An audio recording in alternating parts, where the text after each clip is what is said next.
And welcome everyone to another exciting adventure on Riding Through the Unknown.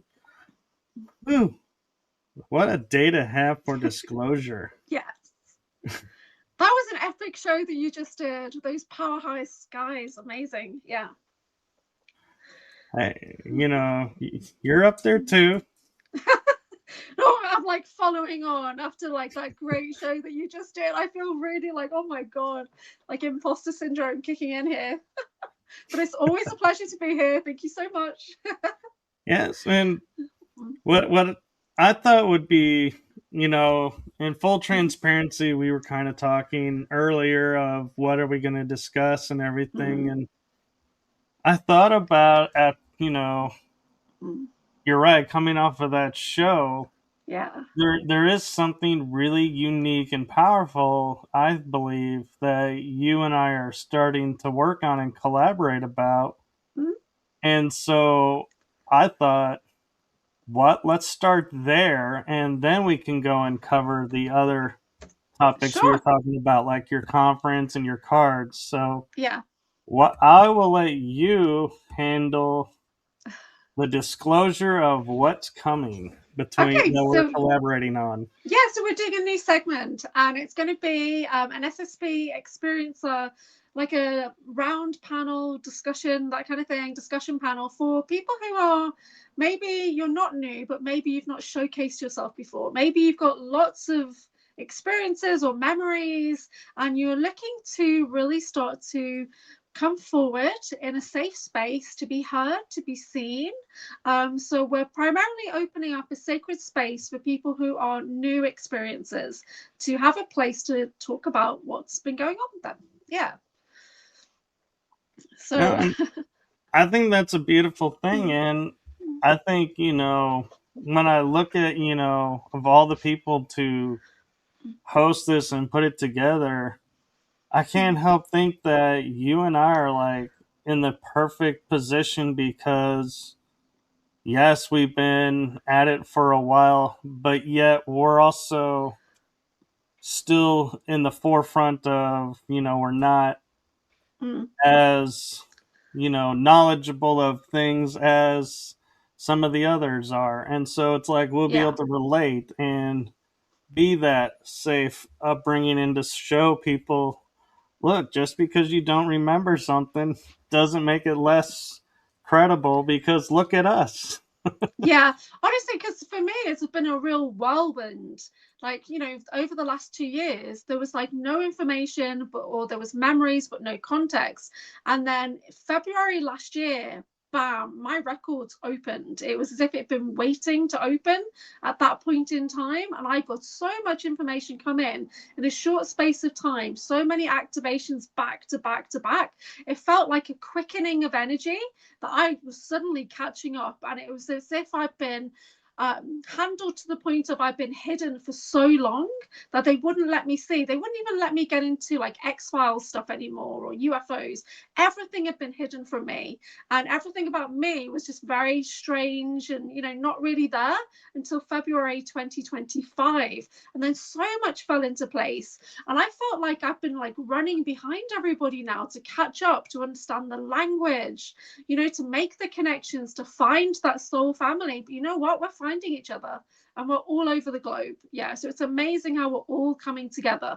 We're all finding each other. And you and I have a foundation which is based in healing and inquiry, discovery, so it's a great collaboration, I think, because we are sacred space holders. And not everybody has that perspective. Not everybody has the kind of experience we have, connecting with people from all different walks of life. And, so I think it's going to be really good for everyone. Yeah, I think it's going to be great. I agree. And it's also, like you said, we come from a place where, I have experience being a podcast host, sitting here. And so I know how to create comfortable space for people to share something that they normally wouldn't share and contribute if needs be, or allow them just to filter through and, and stay quiet and not, give this look of, are you going to let me talk, or is this just Mm-hmm. going to be you the whole time and I just get to introduce and exit the show? And Yeah. I see that on Mm. some shows where they're like, and I'm looking and going, wow, me personally, I would be smiling because I don't have to think, because the guest is sharing so much great information. It's like, it's perfect, but yeah, it's a See, different it's mindset. not And always like that for me. So I primarily work with people who are beginners, especially my mystical wellness work. They're beginners, they're not too sure what direction they're going in. And I do get people who are coming on the podcast who've never been on a podcast before. So they're not sure how things work, they're not sure when to talk or not, or how deep to go. And sometimes it's like pulling teeth, right? Every now and then you'll see a comment in the chat saying, wow, AnchorHaven's a great dentist, because it really can be like pulling teeth, trying to get that information out of certain people. And you want to bring the best out of people as well. You want to give them the right questions to bring that forward, to help them relax. And I think that's something that we both do quite well. Yeah, so we're just kind all of right, bringing the same skill set to people who need that confidence boost right now. That, because when I first started to talk about because first of all, you can't talk to people around you. You can't talk to, like Pink Bella was saying on Typical Skeptic earlier, your Earth family. You can't talk to your Earth family about this stuff. You might not be able to talk to your friends. I've lost so many friends, colleagues, clients in the last 2 years because I started to look into this kind of thing, thinking, what's wrong with me? What's going on? Which doesn't make any sense. Yeah. So while you're searching for that clarity and context, you might be asking all the wrong people, right? And you're starting to realize that you are more and more isolated than you thought you were. So once you start to connect with the right people who might even have a piece of your puzzle, which is quite important, because I've connected with people that have got pieces of my puzzle. I literally exchanged like a soul code with another super soldier just on a podcast. And then I had to get an introduction to meet that person from Canada and figure out who they were. And they were literally like soul family from Lyra from 300,000 years ago. And we connected on a podcast when he was the guest and I was just watching. So you just never know who you're going to meet, when, or where. But we're giving everybody that platform to come together. That's important. right. And one of the things that I bring to the table with it is, being, 3, 4 years into this, and yes, able to talk to all these big, name people and little people as they put themselves. I don't put them that way, but they do in the community. The Yeah. one thing that I remember and focus on Mm. is, I was once in their shoes Yeah. of not knowing what. And so I always will keep that in the forefront of my mind of when dealing with someone who's new to this and going, I was in your shoes once. This is what I Mm. wish I knew. This is what I wish I had access to. Let Yeah. me bring that to you, and not be the person who's like, well, why are you asking me that? That we've talked ad nauseum about Mm. that. And it's like, it doesn't matter. This person's in the beginning. You have Yeah. to put yourself back in time to that moment. And that's what I do with Mm. guests. And I always will say to guests too, like you're saying, that never do podcasts. It's like, you pick the right one to be your first one, because mine's like, we're Mm. talking right now. The only difference is it would be recorded. Yeah. This is a show with me. It's just a conversation. There's no going anywhere, driving you to get something. And it's like I Mm. said earlier with Tony, and he made a comment and said, "Oh, nobody's going to mention." I said, "I respect you, and I figure you were leaving it at that because that's all you wanted to talk about it, and I respected that and was going to move on." And that's a Mm. gift I think that some hosts have, and Mm. some kind of need to learn a little bit better, but everything is done with time. And so, I yeah, think I some of it is if there's like an intuitive aspect to us as well, because we're in the programs, and obviously you have psychics in the programs, psionics, and you get to a point when the guest is speaking, when you can start to tune into the energy of what they're saying, and maybe even see a little bit of what they're trying to say, so that you know. Like, I had a guest on a couple of nights ago who was very psychic, very great, and Nikki Jacobs can just talk and talk and talk, and I literally had to just sit back. And then psychically, I could see what she was saying. I could see the visions, because she's a great projector. And I didn't feel like I wanted to interrupt. And I've got ADHD. I interrupt all the time, because for me, especially as I'm deaf as well, in the deaf community, you interrupt, and it shows that you are understanding the conversation. And that is deaf etiquette. If people don't know, that is deaf etiquette, right? Because if you're just there while a deaf person is signing with you and you're not responding, they're like, are you even listening to me? Like, are you paying attention? Right? So in deaf community, we do interrupt, we do interject to show that you're engaged, right, in the conversation. Right. So there's an aspect of me that does that. Plus, I'm ADHD anyway, and we get excited about things, overexcited. So yeah, so for me, sometimes I do need to sit back and have the calm, gentle focus that you have, because I'm very energized at times, and my only goal in a whole podcast is to get the guest laughing. That's the only rule I have, is that I must make them laugh. Right?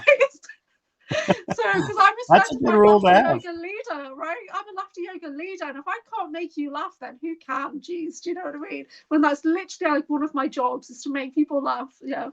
Oh, I know. And So, one of the other things too that I think that makes you and I the perfect kind of guide for this attempt is, if somebody asks something and I don't have the answer, I'm going to go, well, that sounds like a Julia question, not a me question. I have no idea around that. And I'm not going to make something up to look yeah, like, oh, I'm in the know. And yeah. vice versa, is But you'll often also, go, yeah, because Michael, with it you take being, this one.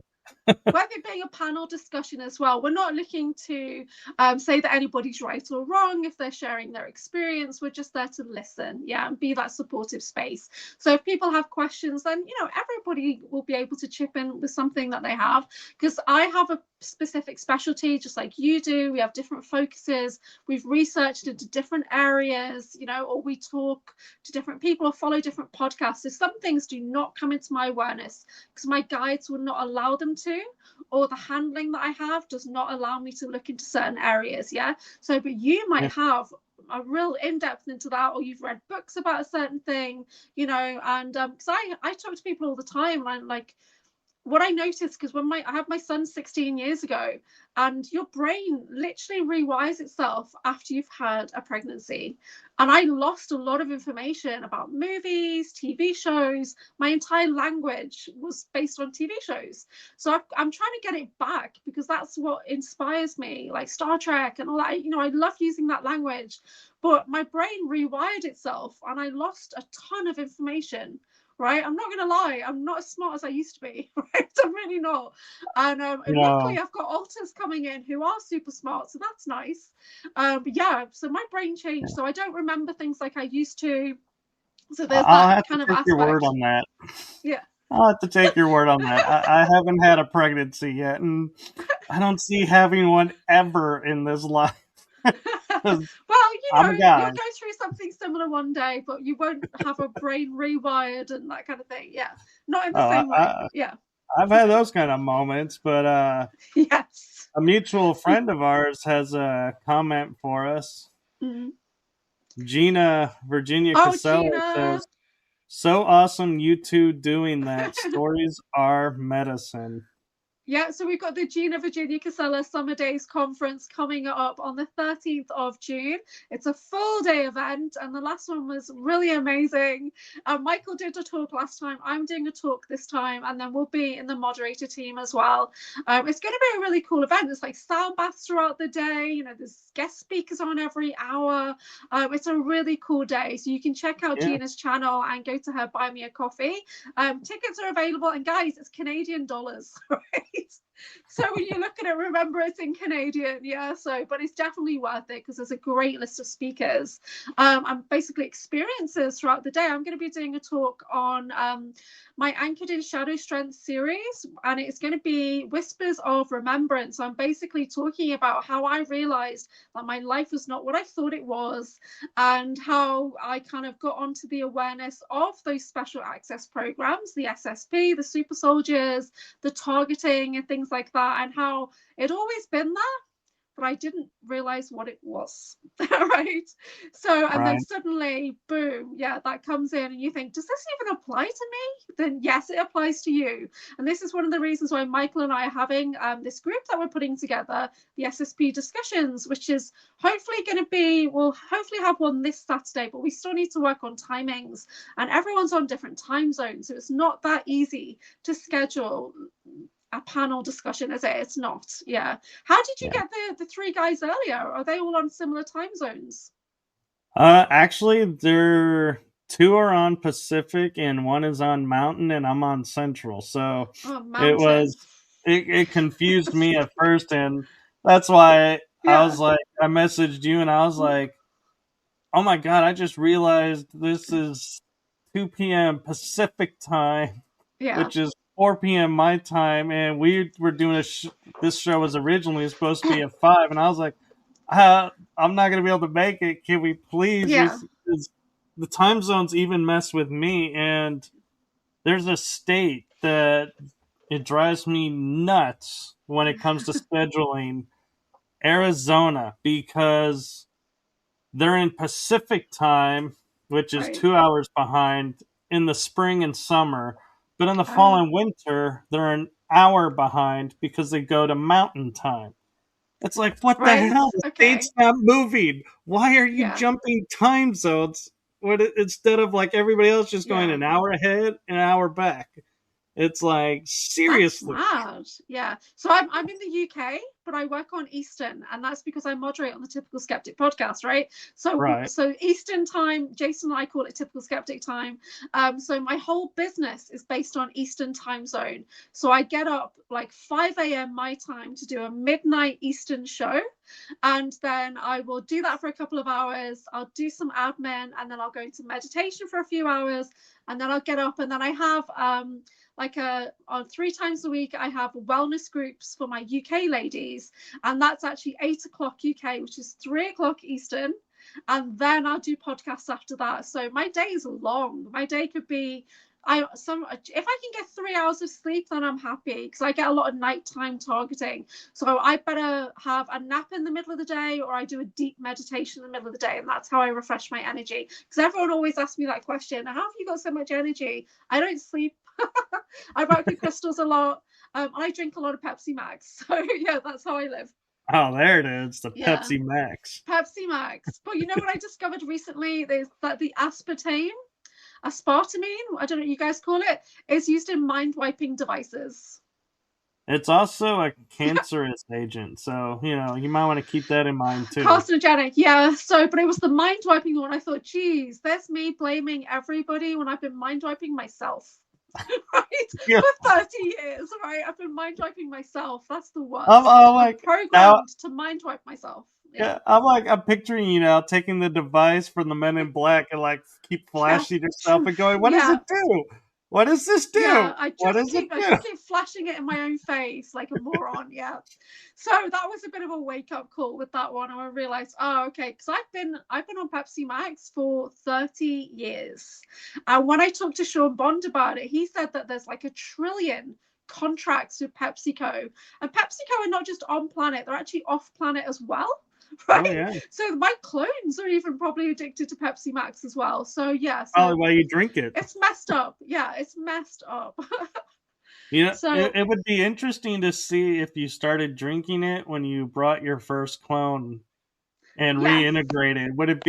Is it the clone's fault that you're on Pepsi Max? Oh no, I think it's me, the main managing primary. It's still my fault. So I don't know. I'm very fussy as well. Do you remember the Pepsi challenge? Do you remember that? Oh yeah. And I'm so good at that. So they used to have that in the supermarkets here, Coke or Pepsi, and I could so do it, no problem. For it's obvious to me. Yeah, and I know a lot of people think, oh, like any cola is fine. No, it's not. Right? Maybe it's the caffeine level, maybe it's the aspartame level. Who knows? So yeah, I But then wasn't happy there's a about that. different flavor. It's a different flavor too. Yeah, And very different. we And have a comment. I got the full fat Pepsi recently, and here there's a sugar tax. So you don't normally buy that. And when you look at the ingredients, it also contains aspartame as well as sugar. I can't get away from it. There you go. No, And I know everyone's going to say, please don't be putting your recipes in the chat, guys. Like we've had that before on another podcast. Everyone starts putting smoothie recipes in the chat and iced tea recipes and everything. It doesn't work. There's contracts in place. I'm working on it with Sean Bond to try and release these contracts. I really am. Yeah. yeah. So. Oh, fearlessly Phoenixing says, "Oh, interesting how you then read Pepsi in the description when reading a card the other night." Yes, it was Persephone, and I read it as Pepsi in my mind. So it was like, so I saw that and my mind just went Pepsi straight away. That program kicked in, and we were talking about the Greek goddess Persephone, right? So. Yeah, please find something else to drink, sweetheart. Yeah, well, I say to people, if you want to be my friend, don't talk about the Pepsi. And I know that's bad, but it is something that I'm working through. I don't have any other vices other than the occasional Haribo. I don't smoke, I don't drink, I don't do plant medicine even, I don't do anything. This is the only thing I have, guys. Let me enjoy mind wiping myself. Yeah. Gina's there with you. She says, "I like Pepsi." Oh, good on you, Gina. You know, And sometimes I wonder about Gina because like we talk about movies and Gina's not a movie person. I'm like, come on, Gina, what have we got in common other than crystals? Now we got Pepsi. That's awesome. yeah, and fearlessly Phoenixing saying, "What's a Haribo?" What's And a Haribo? Oh my word! I don't think I've got any packets near me. It's a jelly candy. sweet. It's a gummy candy. Yeah. Yeah. Yeah. We in the Where do States you will live, have Phoenix? gummy Coke, gummy cola, gummy cherries. Yeah. Gummy worms. I mean, you can get anything really gummy. I've got gummy Psychic Phoenix sharks is coming on my show tomorrow, so I might have to buy some Haribo so I can show her what is Haribo. So yeah, it's just a jelly candy. Yeah. They even do so fearlessly Phoenixing. If you live in the U.S., because I'm not sure where you live, I'm sure she does. Yeah. It's on. If you see the commercials where you see the CEOs talking about the liking the red gummy bears with the talking like the they kids, talk like children. Yeah. That's Haribo. Yeah. Or we may pronounce it Haribo. So okay. Well, she lives in Canada. Love it, so the happy world of Haribo. Yeah. Yeah. So she lives in Canada. So oh right. You definitely have it in Canada. I'm sure you do. It's in gas stations. I know that, which that kind of says everything you need to know right there. Yeah. Sorry. Well, you know, I don't have much. Like, I don't even chew gum. Right? So I don't much either, unless I'm flying, because it keeps the ears from popping. Yeah. Yeah, that's cool. So so we've got this great new segment that we're starting, and it's for SSP experiencers who are new, who are looking to do their breakout videos, who are looking to connect with like-minded people, and not worry about, coming up against somebody who's been out in the community for 10 years or whatever. And, what everybody has a piece of the puzzle. So everybody has an experience that needs to be shared. And it doesn't matter, really, if you have all of your memories, as long as you've got something and you believe it to be true and you feel it in your body and you know that it's true, that's all that matters, because we are documenting your experiences. Documenting is so important, guys. It really is. I get tons of mind wipes, as I've said, and I just, like, honestly, if I don't document with my video diaries, I would have lost half of my memories that I've gained in the last year if I hadn't have been documenting and watching things back and talking to my friends about experiences and getting their feedback, or, does this make sense? So I'm feeling into things with other psychics and stuff. It's important. Yeah, it's an important part of my debrief process. And you can go to my Patreon as well to have a look at what I mean when I talk about debrief process. Yeah. And this is what I've been doing for the last year, the way I've been working with deep meditation, reflection, and a verification process by working with people in our community to verify me and them at the same time. Are you okay? No, I just had a realization that, you What? know how I wrote a book about my SSP memories and stuff? Yeah. I feel somewhat confident I left out a very important Oh. memory. So we need to document it right now. I I I, I kind of feel like I kind of remember doing a drawing, so I may have talked about it, but I may not have. I may be like, sometimes memory gets a little fuzzy, but Does. I Yeah. And want to take memories a. can change as well, you know. Oh yeah, Like I got told not to remote view into my memories too much because I can literally alter the memory. So, and that's something I'm thinking, oh shit, what am I doing? Because I can walk around in memories now, and which is not something I could do a year ago, but I can now. I can actually go into things in my mind as like a third party, like the higher self's perspective, because your higher self sees everything. Your higher yeah, self's memory sees everything 360 degrees. Yeah. So tuning yeah, into that, and that's a cool skill. yeah, and I want to take a second and normally I don't like engage like this with the chat room, but Chastity Nunez, 1982, popped in to say, "Hey, I was talking with Kate Rose yesterday, and she and Chastity are working on putting together a podcast show together, and so I just want to acknowledge, Chastity does Unveiling Addiction, and that's a really powerful show to watch. Yes.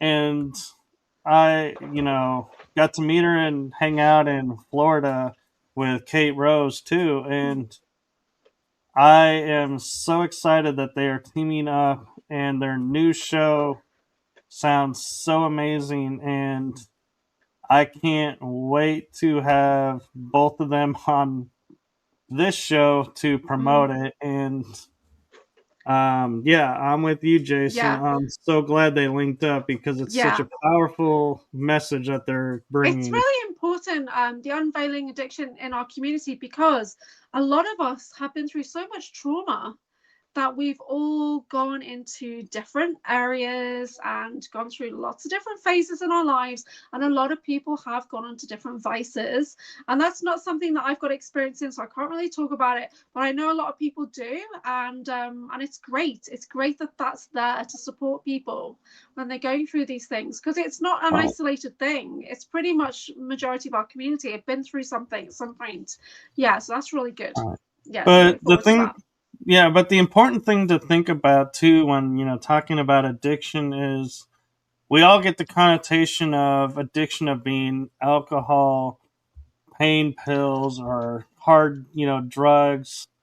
But it can be like an addiction to Pepsi. It Yeah. can be an addiction to Yeah. doing podcasting. It can be an Mm. addiction to reading books, and not, it's anything that takes you away from Yeah. living in the moment all the time. It's like if your focus is always on one thing, that's an addiction, in my opinion. That's not, you need to have Yeah. variety and time for yourself Mm. and interaction with others. So Yeah. I just, I like how she's, branching out and, Mm. starting to talk about other forms of addiction. And I will say this too, as for Chastity, she is around my age, or she might be younger than me, but Mm. she is like 100 times more flexible than I am, and I get a kick watching her do her tumbling acts, and she and I would laugh every once in a while. I'd be like, "Hey, you haven't done a tumbling video in a while," and she's like, "Yeah, you think I should do one again?" It's Mm. like, yeah, it's cool watching because it's like you don't expect it, at our age to be flipping around or like tumbling, and so it's like really inspiring. watching. And yes, I like how you put addicted to gardening. I've just realized I've not switched off my notifications, so I'll be back in a second, but I'm still here. Okay. So, you know, and be advised too, you know, when we're talking about SSP, and regaining memories and everything, we're not telling you just to focus on one aspect. And I make it a priority and I know I've annoyed AnchorHaven with this too, is yes, you have these experiences. Yes, you have this knowledge of this program and this activity, but what positive did you get out of it? Yeah. And it's like That's nobody a tough really thinks one. about that. Yeah. That's a tough But one. it's an important one. Because I Gina know there says, must have been positive stuff, but I just can't recall what they are right now. Healthy intentions can become addiction, says Gina Virginia Casella. That's interesting. Yeah. yeah. I think anything where So, people are self-soothing, anything that you're doing to soothe and to kind of take yourself out of that moment of the traumas or whatever that we're going through, that can become addictions. I think I like get obsessive the compulsive euphoric over state. things for sure. Yeah, I Yeah. hyperfixate. Yeah. When you go into the euphoria of being in a moment, it's like people will take other means to get back into that moment instead of doing the work. Yeah. And that's dangerous. Yeah. I mean, I work with crystals. So people who've not worked with crystals at a master level have no idea about those euphoric states that you can get from crystals, those galactic journeys you can do, that multidimensional travel and healing. And, crystals can take you to such experiences that you would expect to get off plant medicine. They Yeah. really can, and I've experienced it. And what I experienced in that moment was that I wasn't ready. So everyone else Yeah. is having all these experiences, on the back of a space whale and all that kind of stuff. And I was like, when's it my turn?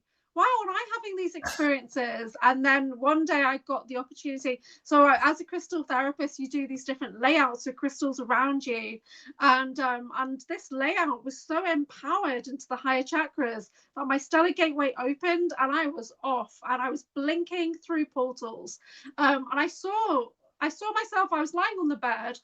Nothing was happening for the longest time. And then I saw green come in, like emerald energy, amazing. But then there was blue around it. And then as I'm zooming out of my body, I realized that's the planet.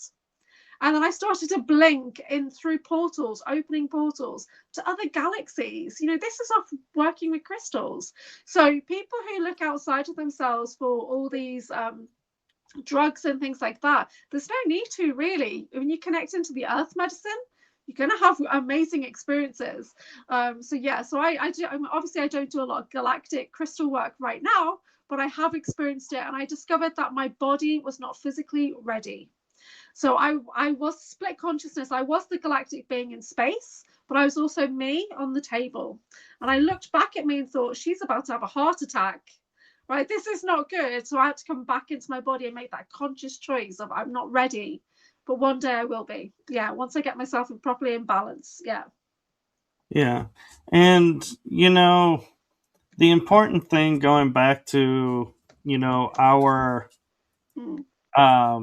SSP project, one thing that's important, and I'll share with, an experience that I haven't been able to validate with anybody, but I know is an experience that I have, and that is, so I was walking along, and next thing I know, I'm up on the bridge of a ship in space, and the crew is telling me, there's ships coming through that aren't supposed to be coming through the gate. What do they do? And I kind of look at him and I go, I got this. And said, I'm here. I got it. And so I had this like nano suit on, but I don't have gloves and there's no helmet. And I point this out because the next thing is I go to the top hull of the ship and I'm walking in space with the earth behind me and walking towards a certain spot on the ship's hull. And then I just hold my hand up, and everybody that came through that gate gets teleported to either another dimension or another area of space, not here. And I deactivate the gate and that they traveling through. And I'm like, whoever was coming through there, I'm sorry, you didn't have permission, and so it's not on me if Yeah. you come to get out and there's no way out and you're trapped forever in there. I'm like, that's, you made the choice to break universal law, not me.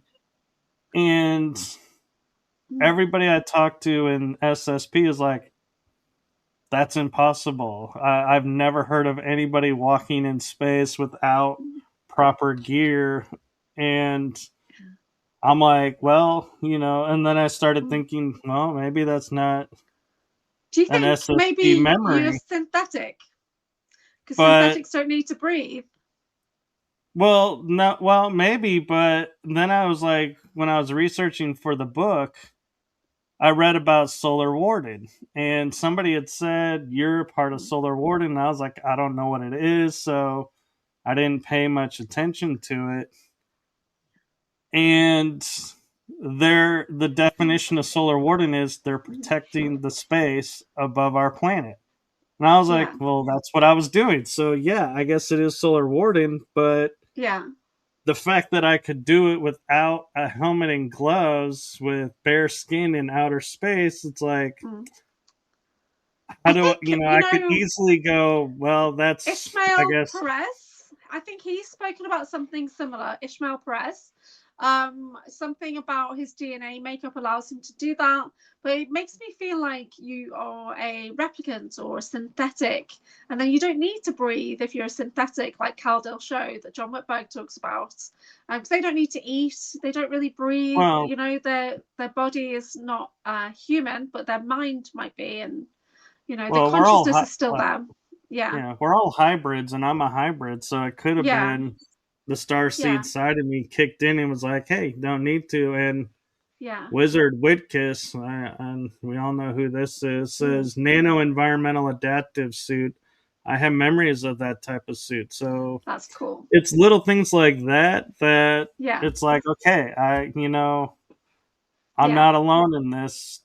Maybe it's different suit for everybody, because of our starseed makeup, maybe, and program training. But so this is what I'm talking about with what we're doing is we're sharing experiences and and this is how it works. Okay, Guardians of the Galaxy, Star-Lord's dad, outside Was of a god. space. Yeah, he's on it. He's on a ship, riding it like he's surfing through space. Yeah. Right? Ego was a god. Maybe. Galactic created being energy, DNA. Yeah. In the mix. I don't know. Yeah. No, I know, but it's how I did it, that's an interesting thing to look into, but for the point of the conversation, it was look at how Wizard Wickus says, I have knowledge of this suit, and so it's like, oh, somebody, like you were saying, somebody could have a piece that helps you to come full awareness of your element. And I haven't talked to Wizard Whitkiss about this, so the fact that he has knowledge of it, it's like really cool, and it's like makes me feel like, wow, maybe it is a real thing. Yeah, I hope it is. I hope it is. I hope we all get the validation and recognition and back pay for the SSP stuff. Oh my god! Can you imagine what our back pay would look like? What they would probably... It probably would be like in the millions, and they probably give us like $20 and say, here you go. Yeah, or they'll say you can have 5 million, but you can't talk about it ever again. You have to Yeah. retract everything, but we'll give you 5 million. Then you're like, no, disclosure, I really need that money. Like right now I need to buy a new refrigerator and things like that, new hearing aids, but disclosure? Yeah, this is the mission. Yeah, this is more important. Yeah. So James Rink in his book, he talks about how apparently when disclosure happens, Kruger are going to release all the super soldier files. Do you think that's true? I don't know, because the problem is, like, so here's an example, like the JFK files that were released. A lot of people were looking for so much certain specific information in it, and it wasn't in there. So they feel like they got robbed and it was a gyp for the disclosure of that event. But there was other information in there. So when Kruger says they're going to release the information, it's like, are they going to release like the names and where they operated? Probably not. No. But they'll probably release a document that says, yes, we were involved in this program, and yes, we did use people. And so it depends on, we have to look at our expectations behind what we think the disclosure is versus what they think the disclosure is. Because Kruger could write a single piece of paper that says, hey, yes, we were involved in off-world planetary operations by kidnapping people, and go, there's your disclosure. We disclosed it. Yeah. And everybody else is like, well, this doesn't tell us anything. But to someone who has no idea what Kruger is, will go, wow, look at this great disclosure. They're admitting that they did something. It's like, yeah. We're not really admitting anything, but that's because we know. Because it's still going to keep going on, and it's timeless. Yeah, these things are timeless. I know I'm still in Kruger programs. Yeah, especially the cloning programs and stuff. So yeah, I've been informed I'm in the Nachtwaffen, so I often wonder which one is worse: is the Nachtwaffen or the Kruger, because they're both German. Yeah, to be honest, I think my version that I connect with in Nachtwaffen, she's a scientist, so she's just very focused in her lab. So that's generally what I just remember, is that kind of routine aspect. That I know everything's a bit dark, but you're just programmed to do your work. That's it. It's like, I think I was talking to Olivia James about that as well, and she was just saying, well, that's what it is. You're programmed to hyper-focus on your work and nothing else. Yeah, that she experienced the same thing. So, yeah. And so another thing that I brought up with, and Tony and I talked about on a previous episode, was everybody gets the notion that like the SSP is this great big club that everybody hangs out on the other side and operates together and does everything together, and it's actually quite the opposite. Is officers on the bridge only talk to the bridge crew. The custodial only talks to custodial. The super soldiers only talk to the super soldiers. They don't mix. And you'll never see super soldier going, oh, hey, janitor, high five, it's great to see you again. They're like, they could care less who you are. They could literally throw you into the wall and be like, whatever, dude. I remember having an escort. I wasn't allowed to talk to anybody. I had an escort.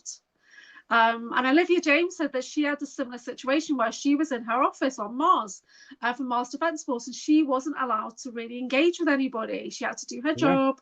That was it. So that's all there is. It's not Star Trek where you all go to 10 forward and have a like a Romulan ale. It's not quite like that. Although people do talk about going out to bars on planets and going to like enjoy themselves or whatever. But yeah, I imagine it's very compartmentalized. Yeah. But that's when they're off mission. They're not on duty. So Yeah. Off duty, yeah, you probably could do whatever you wanted to do, I but don't think when my you're, my one ever got off duty. I don't feel like she ever did. I felt like she well, it just lived depends. there in her lab. Like, you got to think, if you're operating on a ship, you Yeah. don't get downtime because your job is running the ship. So you're Yeah. constantly there. There is no, but if you're a soldier, yeah, you probably do get some downtime and Yeah. may interact with some others, but it's very Mm. distinct. And I have a friend, I don't know if you know her, I'll just say her first name because she's on TikTok and she's on Facebook, but I don't know how public she is, but her name is Sophie, and that I know of. And she'll always say to me, "Hey, do you have memory of being on this base? Did you ever see me on this base?" And Mm. I'm like, Yeah. "I know I've been on the base. If we cross paths, that I don't know because Yeah. operations, you know." And she goes, "Well, did you ever hear of this happening?" I was like, "Well, yeah, because you do hear gossip, but you never know who they're gossiping about." And so it was like when she told me the story, I was like, "Well, yeah, I remember hearing something about that, but I don't know if I ever interacted with the person." And that's the hard thing is because you Mm. want to so be like, yes, I remember you to help you, feel comfortable and at ease, Yeah. but See, we mm, can't because if we don't, we no. don't, and Yeah. there is no comfort out of What that. I've noticed is the people that truly remember me do not want to talk to me, right? Apart from obviously my sibling in the SSP who's Draco Reed, who's Oh, kind of like he has to in his own way, but even then we're not that close because we've got a sibling bond, so we're like real brother and sister. We behave exactly how a real brother and sister would. And yeah, so yeah, so but other people, when I've reached out to them and they, you can tell that they remember me because they are hesitant to talk to me. So because I was not always nice, we were programmed to do terrible things, and yeah, you were a you're not the same scientist. person. Yeah. So I was soldier aspects as well, but primarily what's come forward first is the scientist. And I talk about this in my debrief process. The reason why scientist has come forward the most is because my body feels it's safer to remember than the battles and things like that. Yeah, but I do have Yeah, memories of being synced in with my dyad. I have memories of us being like boots on the ground, but I have more memories of being in a lab because it does seem more mundane. It's safer. Or my India SSP memories, I was in a base, but again, I had kind of like escorting roles or Stargate oversea roles or something like that, or tracking down artifacts. There's a lot of tracking down artifacts. But yeah, you remember the things that your body and mind consider to be safe first. Yeah, that's what you right. remember. Yeah.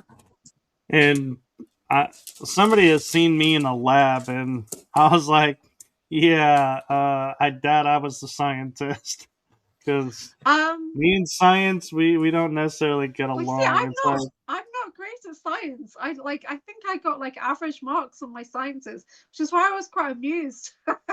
But people do remember me as a scientist, and I was like, really? But yeah, I can be very analytical. I am an analyst for sure. I am. yeah, But am I like the chemist or no? So I'm supposed to be a geneticist, and I can kind of see where that's coming from. But yeah, I wasn't great at science. I'm not a great academic or anything. I'm not. I'm just not. I'm quite creative. I can draw, that kind of well, the thing. fact you mind wipe yourself kind of tells us that. I don't mean to, guys. I don't mean to. And I'm trying to stop that. Obviously, it's programming. I'm trying to tune into you as a scientist now and see what you're up to. If you want me to, I can have a look. I'm getting better at tuning into people's aspects and seeing what they're up to. Is that your Well, dog making noises? yes, they're Okay. playing over in the corner, but for So, me, my role when it comes to like if I'm around labs, it's either security or the guinea pig. I of the can see project. you. I can see you. You are a scientist of some sort in this aspect of you, but it's with like augmentations. So it's like helping somebody with like their knee or something. So there's like an engineering aspect to augmenting. Potentially might not be Nachtwaffen if it's that. It might be Kruger, because Kruger are really into, you know, augmenting the body.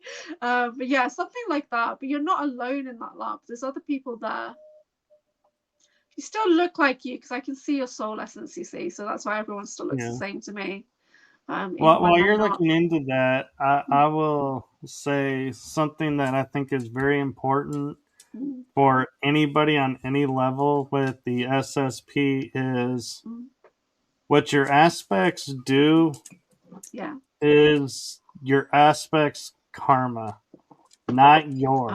You are not responsible for what your aspects do. Yeah. So keep that in mind when you're like remembering things and going, you know, oh my God, my aspect like went in and obliterated this colony. Well, that's your aspect. That's not you. You were being controlled and manipulated to do it. So that's not on you. One of the first science memories I got was me holding a severed arm. And the feeling on it was I was really happy about it. Because like I've been waiting for this severed arm for so long. I've been waiting for this piece of the puzzle, right? And I was like really pleased that I get to do something specific. So obviously that's not something that I would like to do. I don't care about things like that. But Ella, I call her Ella in Nachtwaffen, she was happy. The feeling was content that she got to complete her work. So I don't know what she was doing, but there was a severed arm. Okay, that's all I know. That's all I got. The random flashback. So I don't think I fully integrated her. I think she's still out there. Or that's the version of me that I become when I get taken physically to go into Nachtwaffen. Yeah, and Rachel is saying, apart from Tony Rodriguez, Drago is the first person to introduce me to SSP. How fascinating to put all the pieces together. How heartbreaking to have acknowledge and integrate. And that's the thing is, as we're integrating that's what I'm saying is when you're integrating, remember these memories that you're bringing in are not yours. Yeah. They're of your aspect. And so what I have become attuned to doing now that I'm more actively doing this because I wasn't for the safety of my family that I had around me.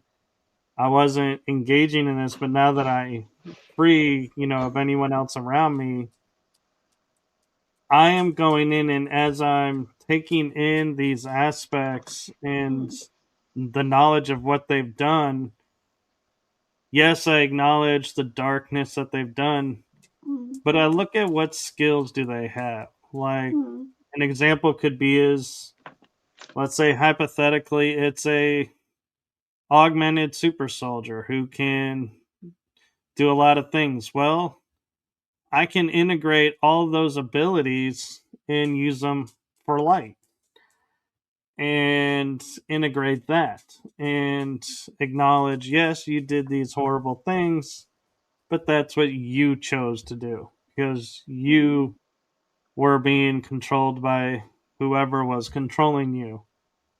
I don't have to take on all the crimes to get the positive learning from or take all the bad and turn it into a positive. So that's something, to keep in mind is we pick and choose actually in our integration what we integrate. So I have a take on some of this. So because I have a lot of clones, like seriously, I had 24 million clones at the start of last year, and Sean Bond and I have worked to reduce that number. But these are real people. Okay, some of them have been used for dark forces, and so we worked together to basically uncreate them. And But these are real people with real lives. They could have families, they could have, whole lives on and off planet. So when you're tuning into other versions of you, you have to bear that in mind, that the only ones that you're calling back to you are the ones that have literally expired from their body, and that soul essence, that soul bite, is then available to come back to you as like to rehome into you, or to go back to the oversoul. So it's kind of connecting into that essence of version of you to do that discovery and ask those questions and figure out who it is. Does it have trauma? If it's got trauma, then you're not going to want to integrate the trauma. So you've got to try and send healing to that aspect before you integrate it, or you've got to just send it directly back to the oversoul. So we're still questioning, what do I need to know? What skills does it have? That kind of thing. But you don't want to be bringing in trauma. And at the start of last year, I had people saying to me, it's all you, integrate it. And I started to realize, okay, great, I've integrated this version of me, but she's messed up, right? And that's just adding into my craziness. And I'm pretty crazy as it is, so I don't need more like weird, badass super soldier coming in. That's great. But she's seriously got trauma. So then I'm having to heal the trauma from another soul aspect before I can fully integrate it into myself and become more whole. So we need to realize that these are real other people of you. Natural weapon is a bit different because they take you in your physical body. So an altar is activated and you go as you are now. They will change you as they take you. They'll put you through a process that makes you mission ready body. And then you'll bring you back and they'll deprocess you into human ready body, right? Which is disappointing for me, because I'm always like, can I not just stay mission ready, like 5'10", 60 kilo, whatever? Why do you have to bring me back into this body that's a bit broken and busted and whatever? So Nightwolf often do that, whereas Kruger, they will just take essence of you, the soul, but drop it into a clone body or a synthetic or a replicant. They'll do that, and that's another version of you out there. So it's a little bit different, but I started to connect into multiple versions of me, and I started to see through the eyes of multiple versions of me. And the ACIO have told me, don't do that. That is very dangerous. So I have to put that disclaimer out there. It's dangerous, because some of those versions of me were handlers, right? So there's clones created to be handlers. So it's not me, guys. It's not me doing it. It's just something that might look like me, or it's got a piece of my soul as an operating system, but it's not me, right? At all. So it's really not me. So that you're right. That's their karma for doing that. But again, they're just an asset that's been used for dark, and they don't realize they're being used for dark. They just think that's their job. Pressing buttons, and planning somebody's aftercare program, targeting.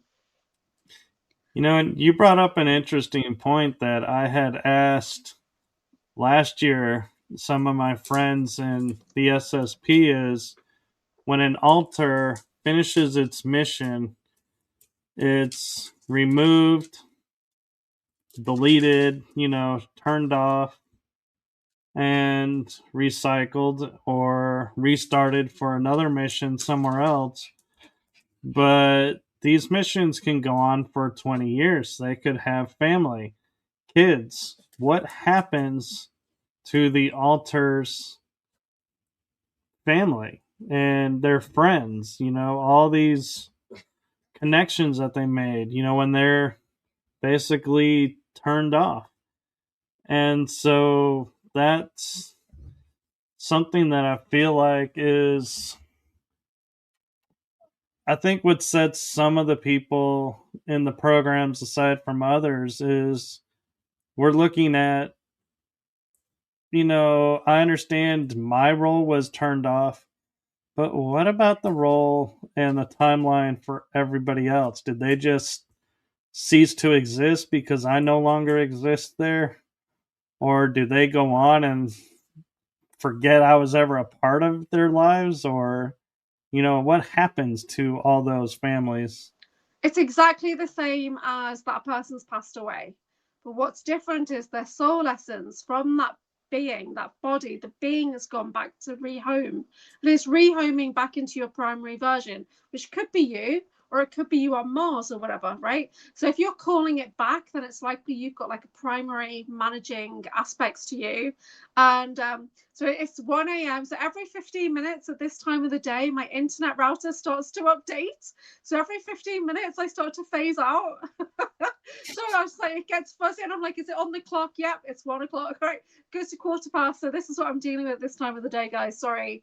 And but yeah, so it's still, they're still living their lives. So if there's a version of you that's on a Japanese breakaway colony, and they die in battle or something, and then they'll rehome, but whoever they were connected around with is still there. They still know that aspect of you. Yeah, they still had a body. Yeah, they don't disappear or disintegrate. Yeah.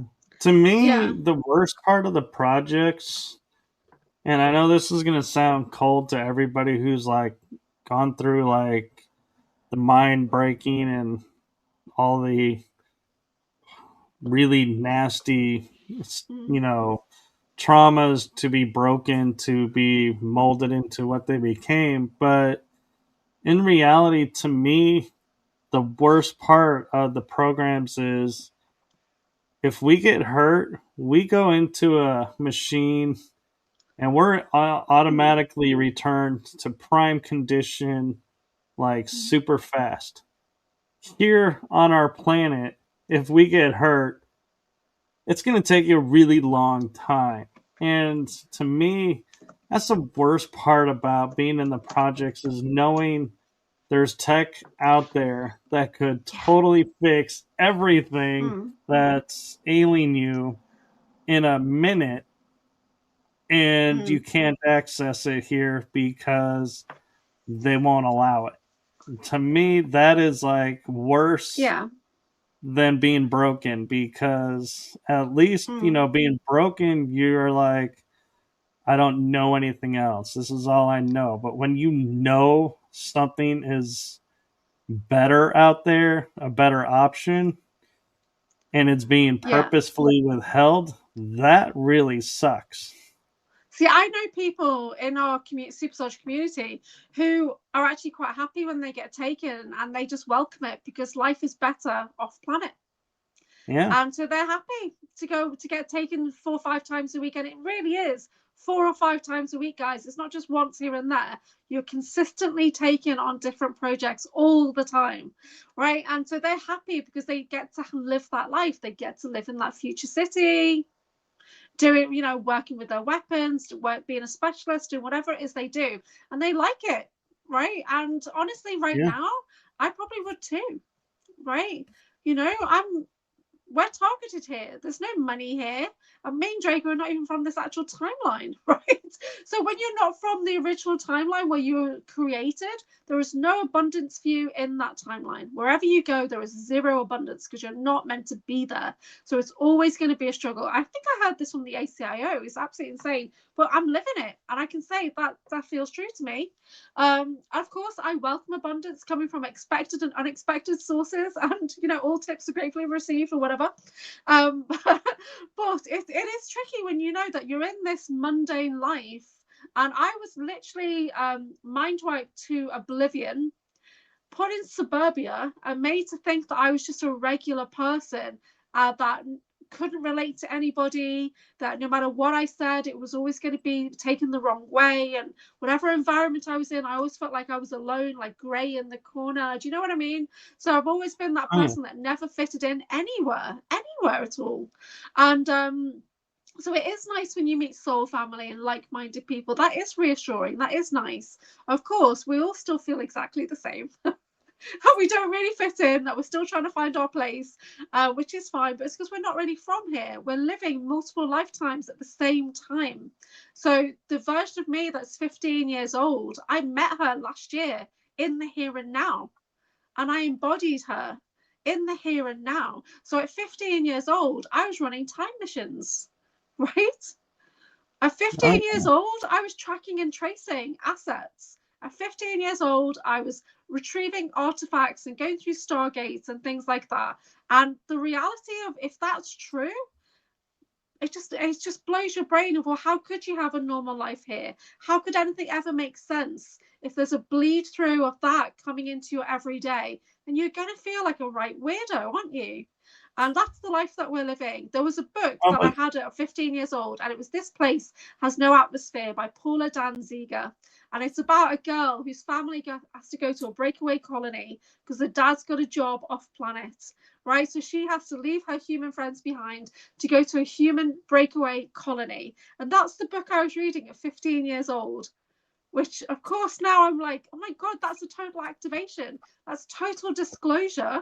And I was reading that at 15 years old, 35 years ago, when I was literally on missions, but I couldn't remember, right? So it's insane. Our lives are insane. So, but Okay. see, this is where I'm a little bit different from you. Is because I think my upbringing, this time I chose to be metaphysical.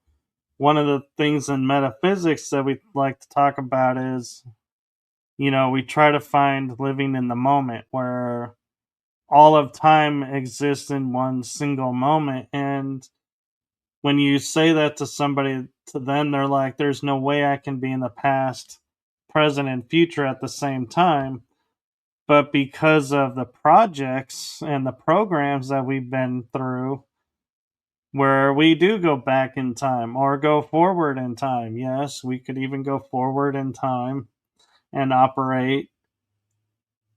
I honestly have to say that's, the side effect of that is time here is super confusing to me. Time over on, in the astral or other worlds makes total sense to me. And so that, I view it as a blessing, having the knowledge of knowing I can be in the past, present, and future in a single moment. It's not mind blowing to me. It's like, well, yeah, that's totally real because I've experienced it on several different levels. And you're muted, by the way. I know, I do that. So I won't interrupt you until you're finished. I deliberately mute myself. It's just habit now. So yeah, I mean, time for me is strange because supposedly I have Time Lord abilities, time travel, DNA, and things like that. So I do view time differently. And I've been told that when I do my readings, I'm weaving together timelines, and that is how it feels to me. I'm always looking for your highest option. So I'm literally waiting for cards to present themselves to me, and it's like I'm merging together a timeline. But lately time has been changing, and it's been speeding up and slowing down. It's been zigzagging is the word. Time has been zigzagging. Does that make any sense to anybody?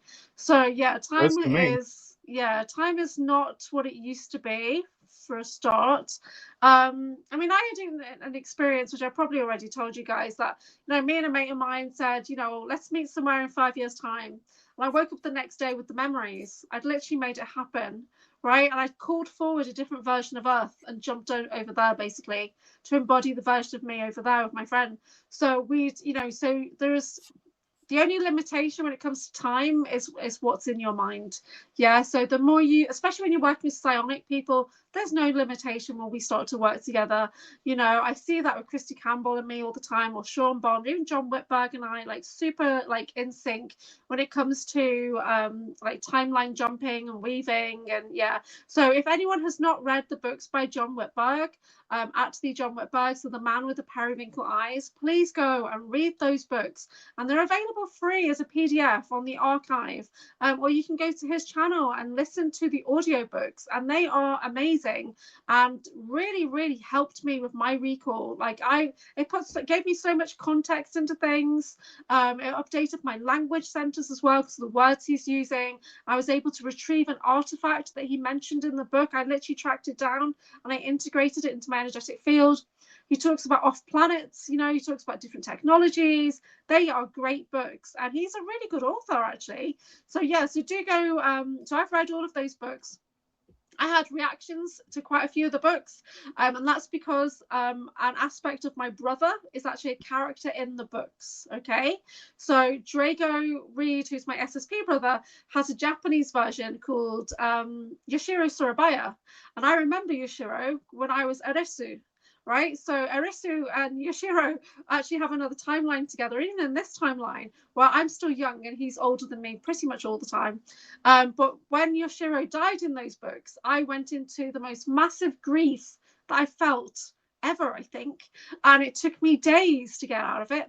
And one of the reasons why it affected me so badly was the way that he died. So I knew that Yoshiro wasn't alive right now, but I didn't know how he died until it was disclosed in the book.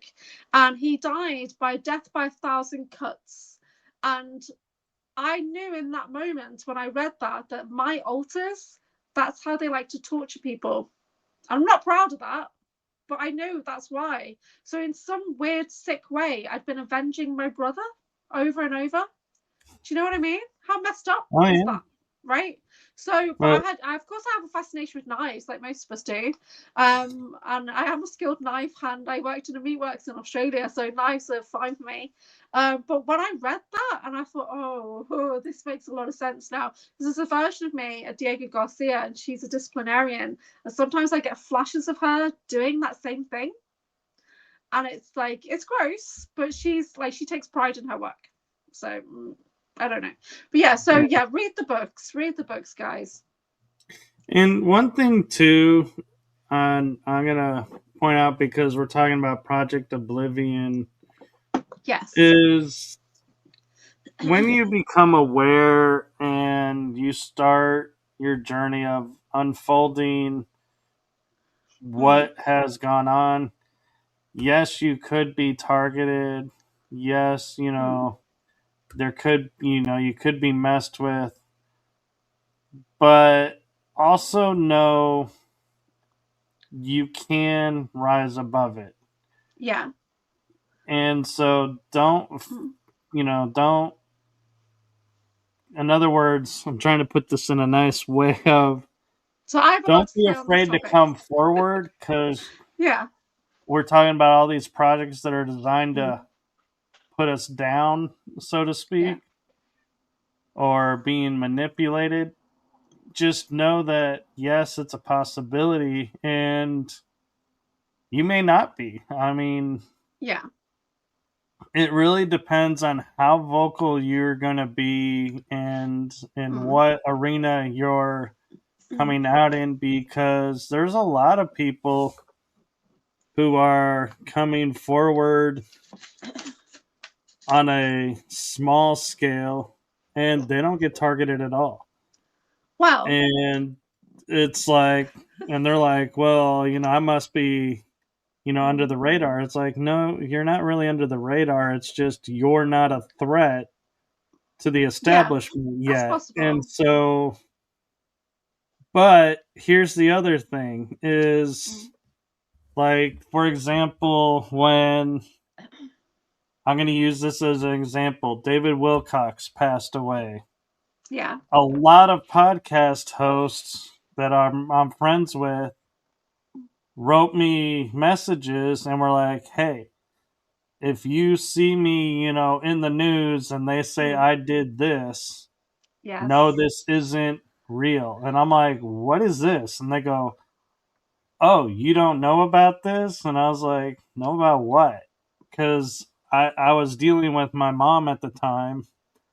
And so they said, oh, there is part of a project where they're taking out certain people and they're making it look like this when it wasn't, like they're saying that could have happened with David. And so I was like, oh, well, then I wrote a couple messages to a couple of people that was like, hey, I am going through this, but I am in no way in this mode. So if you hear this, no, it's not true. And Yeah. by doing that, we kind of, in a small way, it sounds like, but it actually is a huge way, blocked things like Project Oblivion from working because Yeah. they can't do it now because, well, you I kind have a of took different the perspective thunder on from it this. Yeah. because you took their playbook and you threw it out the window because Yeah. you said this isn't me. So Yeah. if they do it, The right people are going to come forward and say, "Look, here's this message from him." Yeah. Not true. Yeah. So I have a slightly different perspective on this, and I've spent the last year deep diving into targeting and realizing that I am a lifelong targeted individual that started before birth. Okay, to the point of in vitro, it was already coordinated and things like that. So, and what I realized was that my whole life had been engineered to the point of I didn't know any different, a bit like the Truman Show. I did not know that that was not a normal way to live, that there was always going to be someone around me who was controlling or narcissistic, whatever. I didn't realize, yeah. So when I started to break out and realize that these people around me were being handled, it was insane. And so I do talk a lot about this on my channel. I've got videos, I've got video diaries, I've got videos of me and Miles Johnston when we talk about targeting, being an empowered individual. So you would not be targeted if you were not an empowered individual. Why would they bother? They wouldn't. You're targeted because you're special. Okay. Now, at the start of last year, I was working with David Purcell, and I kept saying to David, but why? It just doesn't make any sense. Why me? Why would they bother with me? I'm nobody. And he would say to me, you're not nobody. You're targeted for a reason, right? And then when I have my ACIO video where they deep dive and they basically pull a very deep Akashic record, that is your military files, yeah? Your multi-dimensional military files. And in it basically said that I am targeted by a group of other scientists and different factions who believe that I have information that I don't remember.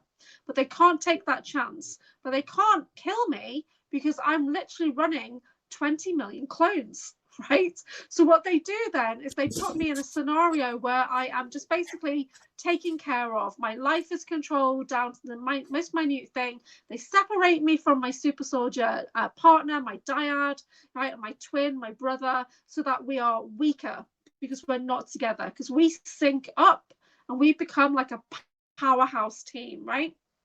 Right. My internet's a bit glitchy.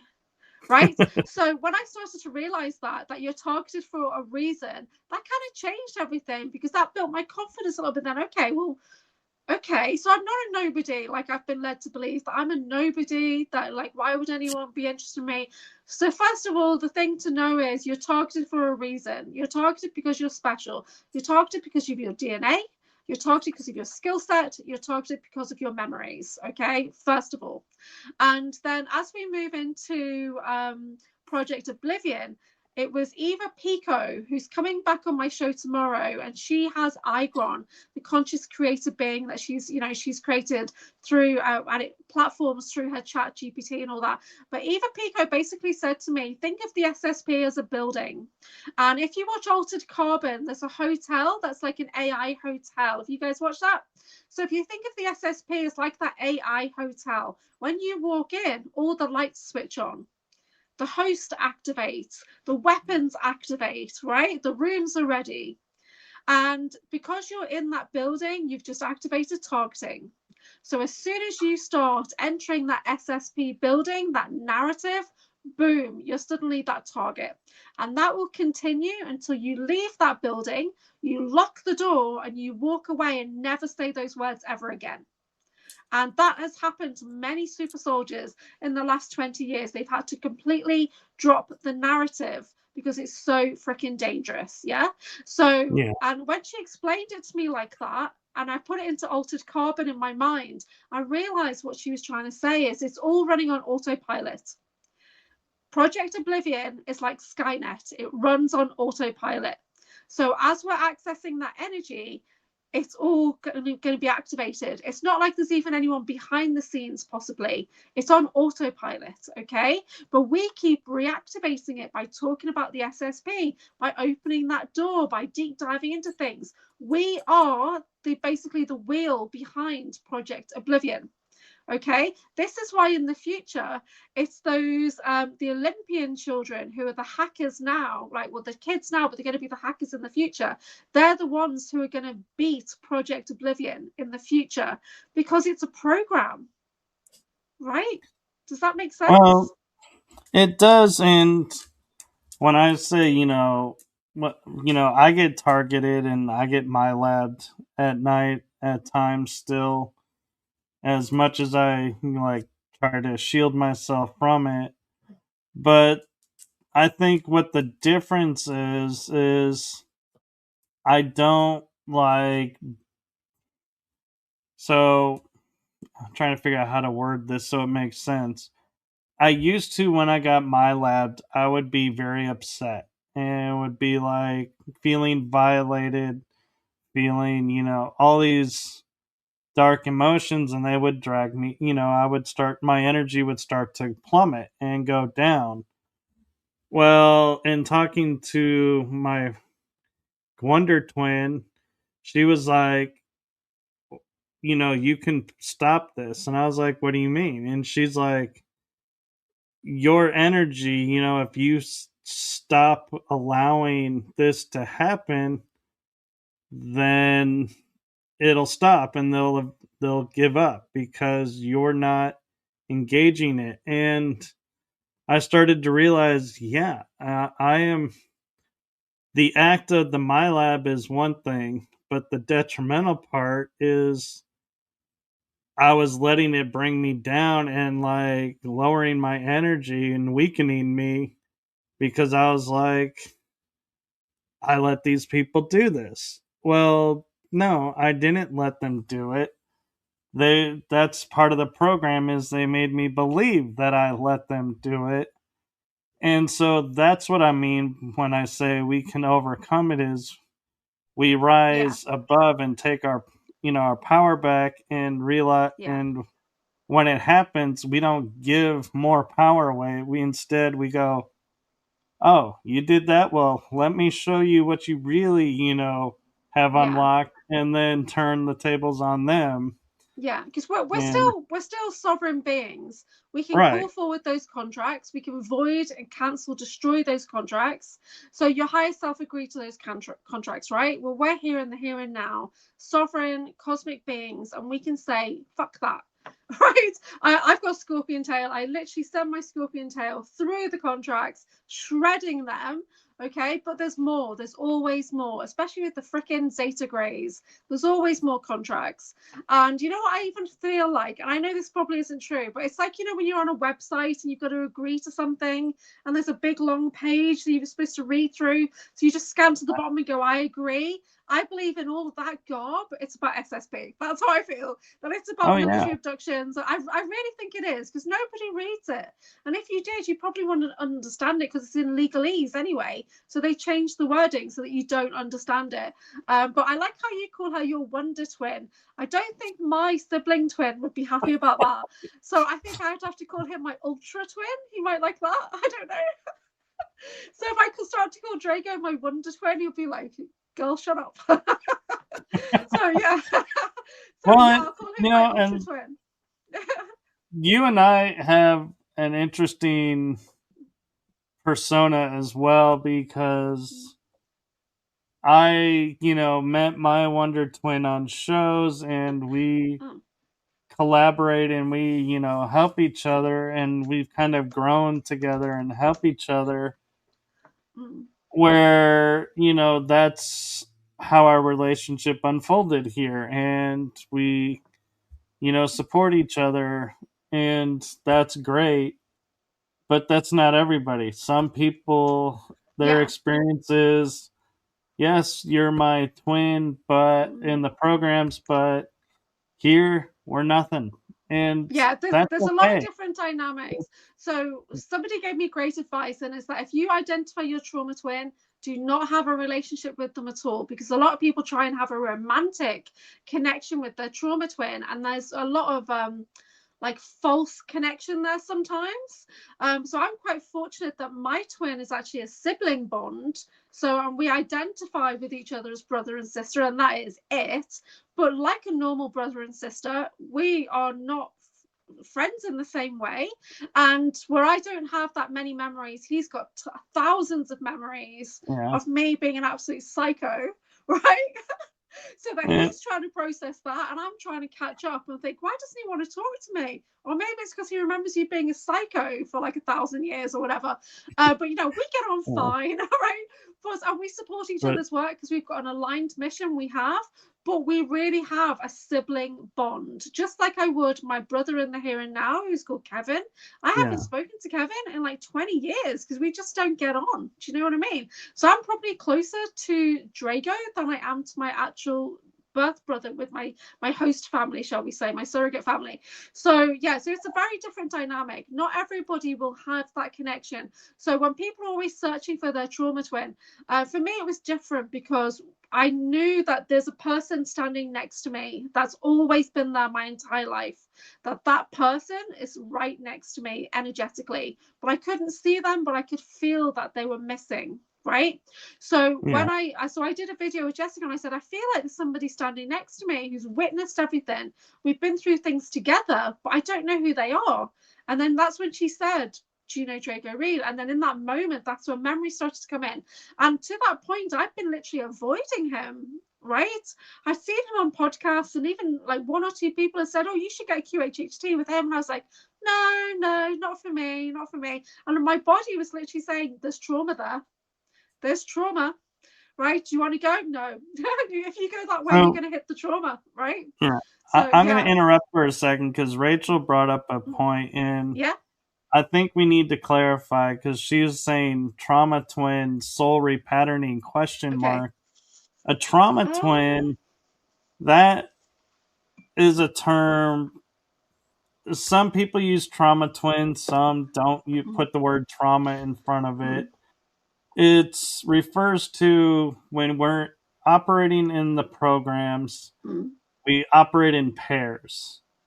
And so you always will work with the same person in specific program. And you so might have multiple versions. My depending on the programs, but so like my wonder twin, her trauma twin, it's the person we operate with when we were in the programs.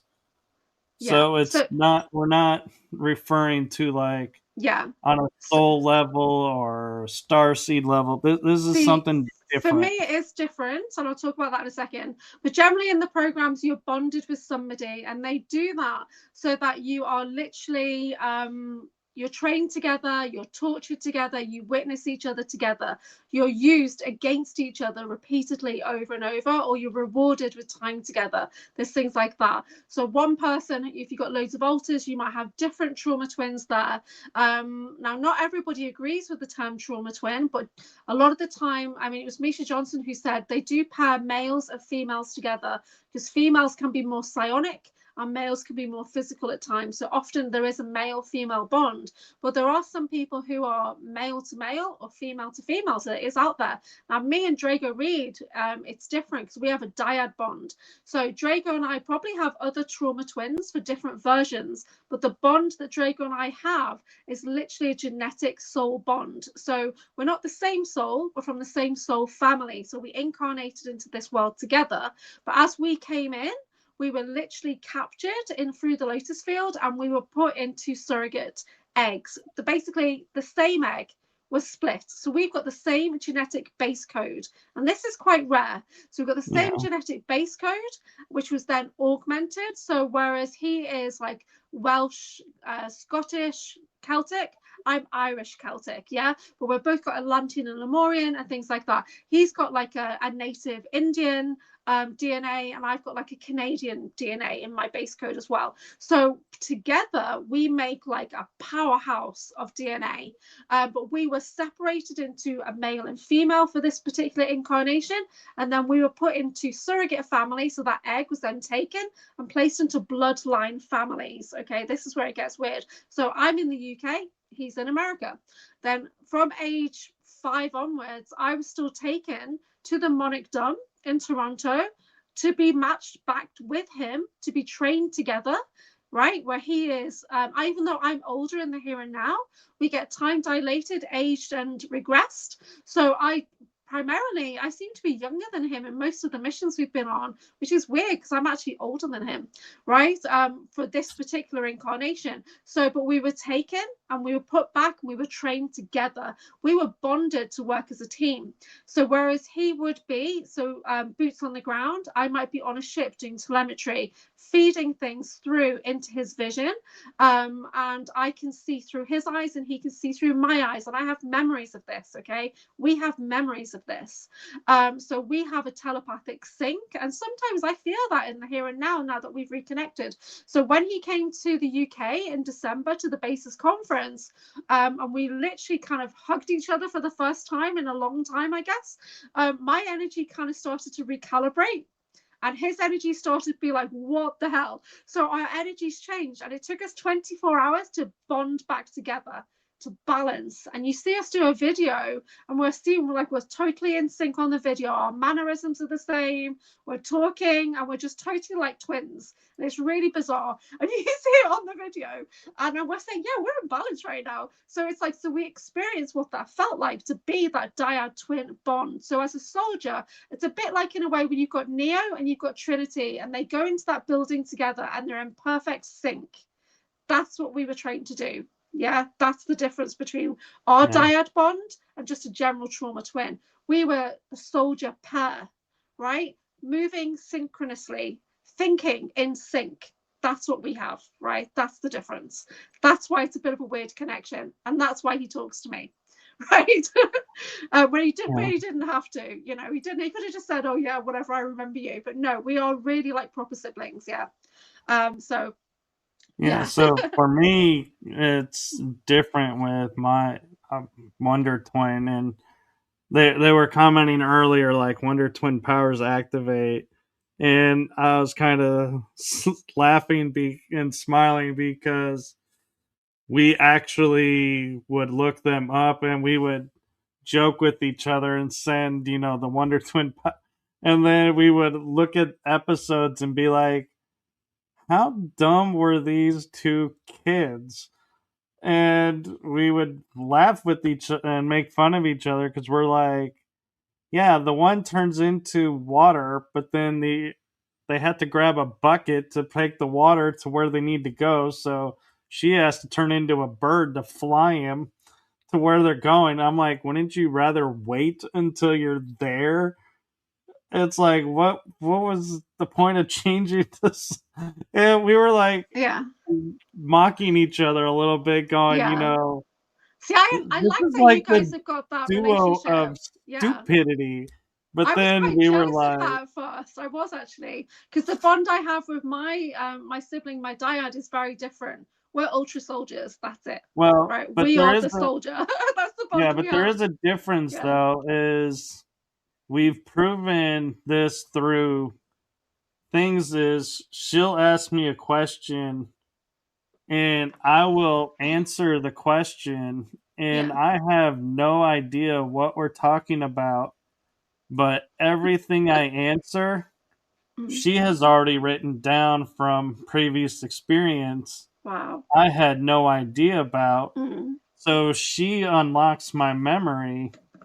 And that's where we were like, that's why we say we're Wonder Twins. Is if you ask me about a project on the planet, I'm like, no idea. But if she asks me, then it's like, boom, the information's all there and then goes away. And so it's like, she's a key to the knowledge. So it's like, she's like my altered twin.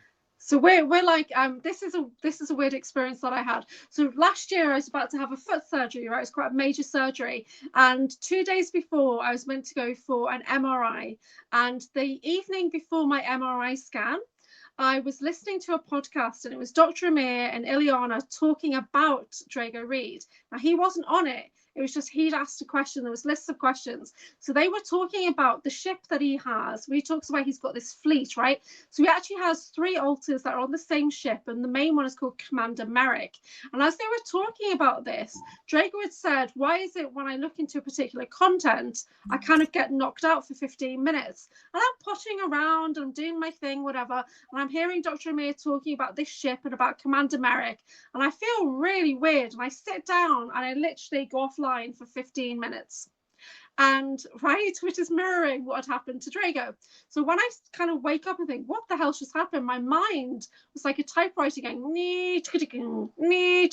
my mind was being scanned by the ship. Okay, right? And I confirm that by connecting to the ship.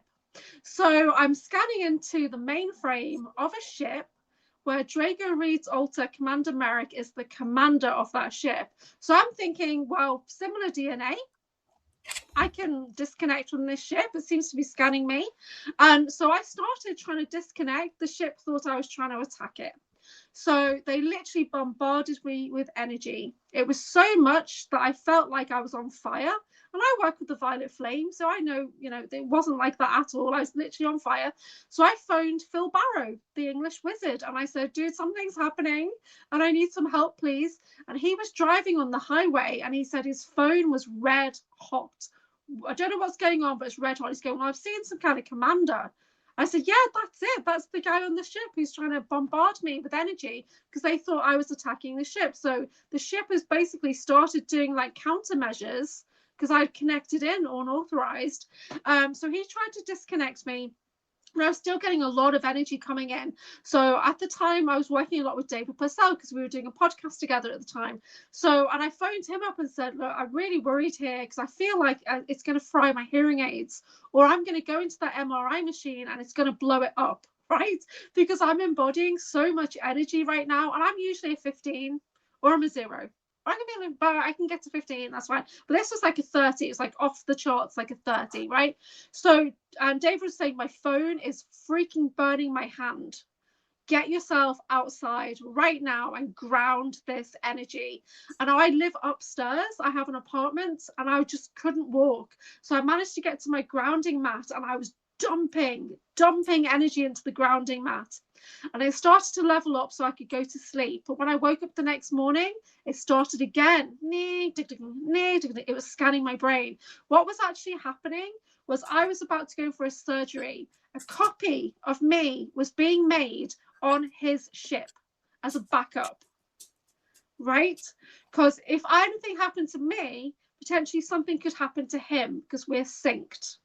So before you go into battle with your twin, copies are made, right? And stored of your consciousness, okay? So if anything happened, you could be backed up, replaced, recloned, whatever. So I was talking to a friend of mine, and this is what we believe happened. Drago was just like, what are you talking about? But one of my friends and I were thinking, okay, this is the only thing that makes sense. Now, I did manage to disconnect from the ship in the end, but I had to do like ultimate sovereignty statements to really kind of become the being that is so much bigger than that ship that it became insignificant, right? So that I disconnected myself from it and I got into like a safe zone again. But we are connected, yeah? So even the ship knew that I was connected, but it wasn't expecting that connection to come in. So it thought I was a threat.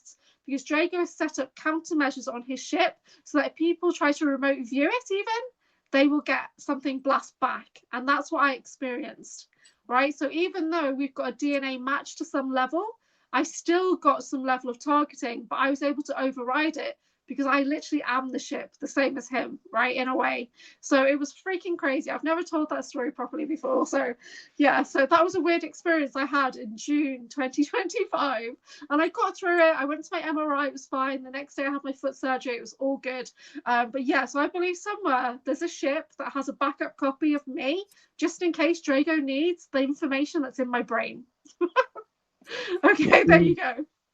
Yeah, and we're approaching actually the 2-hour mark. Yes. And I'm enjoying the conversation and everything, but there is one thing that you asked me if we could talk about, and so I'm wanting to kind of sidestep, if everybody will pardon us, because We Anchor got has very random. something she wants to share with us. Is it about my cards? It's the cards. Okay, yeah.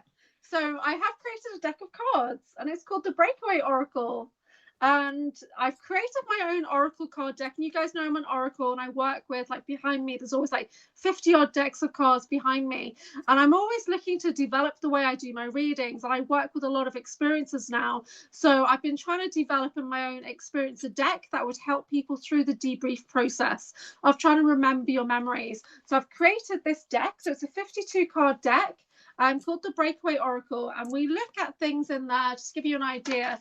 We look into programs and factions. We look into planets where you may have been placed, limitations such as targeting or handling. It looks into roles and skills as well. And it looks into healing and solutions, because primarily I am a healer. So when we talk about our SSP journey, experiences, MILAB, Michael and I, we're looking to heal that. We're looking to heal the trauma so that you can move forward and, live your life. So I created my own deck of cards, which is now available to pre-order at breakawayoracle.com, and it is shipping from the UK. So shipping to America and everything is not the cheapest, but it should be available by mid-June, because I sent it out for print today.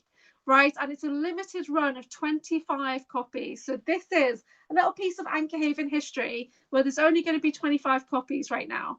And I've already sold 6 in pre-order. I should hopefully have it before the Basis conference, and I'll take some down with me there. The images are designed to be activating.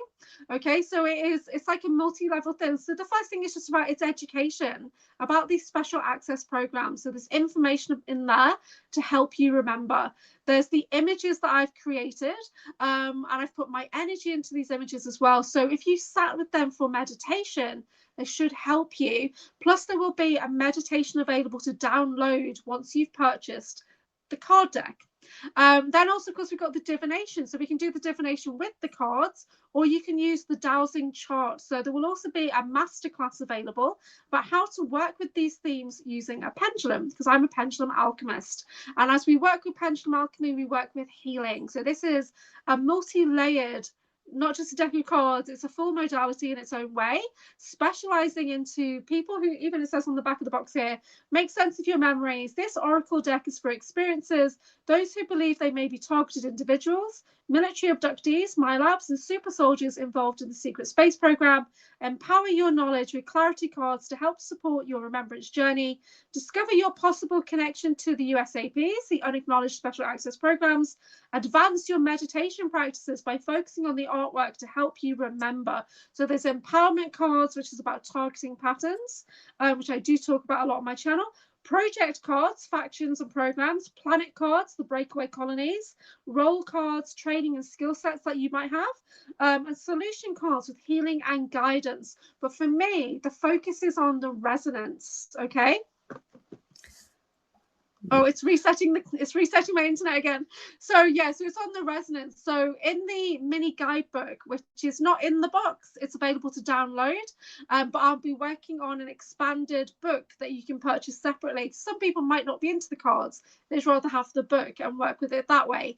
We're looking at the resonance check. So how do you know that this applies to you? So a random card might come out. How do you know that this applies to you? So there'll be tips and things in there so that you can do a resonance check. Does this apply to me? You can do a clarity check. What sense does this make, and that kind of thing. So this is what I'm working on for the last couple of months. I have had a collaborator actually, who is the John Whitberg. So we've worked on this together. So he's been an integral part of me developing this deck. So it is the Breakaway Oracle by AnchorHaven at breakawayoracle.com.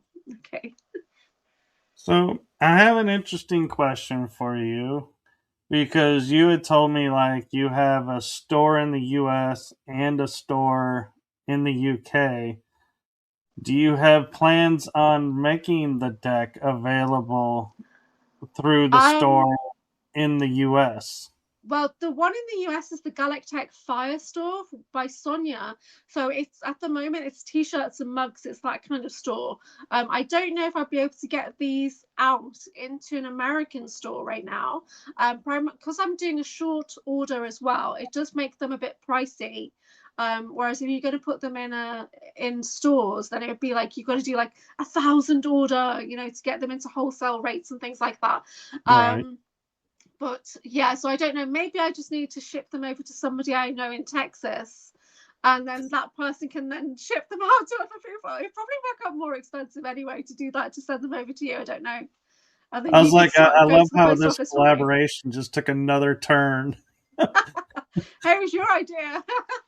So yeah, so at the moment there's only 25 decks available anyway, and I have sold 6 already. So I think there's another couple that'll be going out to UK experiences, and I'll be taking a small amount to the conference with me, which is Bases, the 19th to the 21st of June with Miles Johnston. So I am appearing at Bases like I did last year. I may or may not get to do a talk. I'm not too sure. It depends if we can get the Americans over. So I'm preparing a backup talk, which is about the space programs. But I will be there. I will be representing UK Super Soldiers. I'll be doing some side podcasts like I did last time, and I'll be there to talk to people about the space programs and everything like I did last time. So yeah, so I am team Basis. So I do the graphics, I do the program, I do consultation with Miles and try and keep him on track. And and he's not easy to work with at times. But he's very supportive of the work that we do. So yeah, so he is a very interesting chap. So you're actually doing a conference, and then the very next weekend a conference. Yeah, so we've got Gina's conference first, where I'll be doing the presentation online, and then the week after I'll be at Bases in person, and I may get an opportunity to present in person. But to be honest, if I don't have to, then I'm not going to, because it's platform work, and I generally do platform work about crystals and mystical wellness. Talking about the space program when Laura Eisenhower and people like that, that's probably not for me right now. I'm still, relatively new to talking about these topics. I'm not an expert on these topics. I'm only just starting to bring out tools to help people remember who they are. So that's kind of my focus. Yeah. You do realize you're talking to me, and I've talked to Laura, I've talked to Tony, Brad, Alex, you just did an amazing interview. Emery, Smith, and so don't discount yourself. I can't believe you're talking to Geraldine Orozco. Oh my god, total fangirl crush on Geraldine Orozco. Oh my word. I can't imagine being in her presence. I was amazed when I saw she's on your channel. The lineup of people you've got on your channel is absolutely fantastic. I love the guests you have. So no, I'm honored to be here. Thank you. Yes. Yeah, but what I'm saying is don't discount yourself, because here, we're talking, we started out by saying how we're both on the same level, and that's how we're going to be doing this great collab. Yeah. And then you turn around and say, I can't have these people on my show because I'm not this. And I'm like, oh, no. I have them on, so why can't you have them on? My podcast is a little breakaway debrief podcast. Yeah. So I kind of I just try to make mine a friendly space for people to get together. And if people want to use my podcast as like a breakout show where they can build their confidence, then I'm really happy with that. Yeah, so yeah, I have kind of moved a lot into the super soldier stuff, which wasn't my original intention, but my whole work has just gravitated towards that way, and I've really found my place in it. And working I just had a great thought. people in our community, yeah. I just had a thought. Well, like I have channeling sessions, or the mediumship readings on my channel to kind of bring a little difference in. And you're saying, how your channel is now off onto this. What if you were to do, and I would come on, and I'm sure other people would love to come on, and we just do a show about disclosure movies, disclosure TV. Yeah. And it's just literally we just talk about TV shows or talk about movies. I wanted to get you on with Aurora and Missy Hill. I think that would be so awesome. Like the 4 of us or whatever getting on with that would be so good. Was that 5 of us? No, it's 4 of us. That would be so good because they know their movies, they know their TV. I can't count. I'm just laughing because you do that, because I've been known to go like this and be like, Yeah, and I kind of do the same thing. Yeah. So I'm very visual with some things in my mind. Yeah, and other things not. A lot of the time it's just black in there. I get my third eye implant activates and that projects the screen out, which is pretty awesome. That happens quite often now. Yeah, and But yeah. I will say I was loving the fact that in the episode I did before this one, I brought up the movie They Live, Oh and yes, you we and were all right on Jessica it.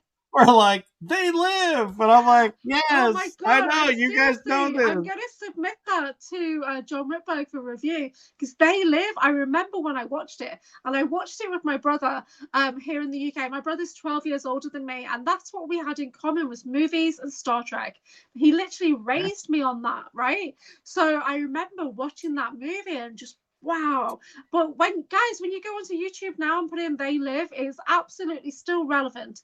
Every single piece of that movie is relevant right now. And when was it made? Like 30 years ago, more than Yeah, I 30 think years ago. it came out in the '80s. Right. It's still Roddy relevant and Piper. it kicks ass. That fight Yeah. scene in the alleyway, oh my god, that kicks butt so bad. Yeah. Well, I know. I still love the scene where he's like he's there, and then he goes like this, and he's like, What are you I'm looking at, like, pal? I totally can see everybody doing that. Yeah, consume, consummate, like eat, yeah, obey. Yeah, honestly, that's literally the world that we're living in right now, and people are starting to recognize it more. But even the television, it's patented as a programming device, yeah, a mind control device. It's programs, it's channels, it's yeah. But Ugh, here's the sick. interesting thing, though, that brings an interesting aspect to it is we can be watching, like, say, for example, watching Star Trek and Battlestar Galactica in the 70s and 80s. And Yeah. you're like, hey, this is a really cool space show. Mm. Fast forward, we'll say 20 years, and you're now like aware of disclosure and everything. You start to watch it and you're like, wait a minute, this is all disclosure. What? And Yeah. it's like you realize everything you've watched has been disclosure all Yeah. this time, but you Yeah. never saw it for it until you wake But up you and longed you for it though. see it I longed to and be you on the can't Enterprise. Yeah. unsee it. Yeah, but I talk about John Whitberg a lot because I love his work. And when he did the review on the Forbidden Planet from the 1950s, there's Oh future yeah. technology used in that freaking movie. So they really thought by 1960s we'd all be living in the future because they brought technology that's used off planet into the movie. So he did a great review on that. So please go check that out, guys, at the John Whitberg.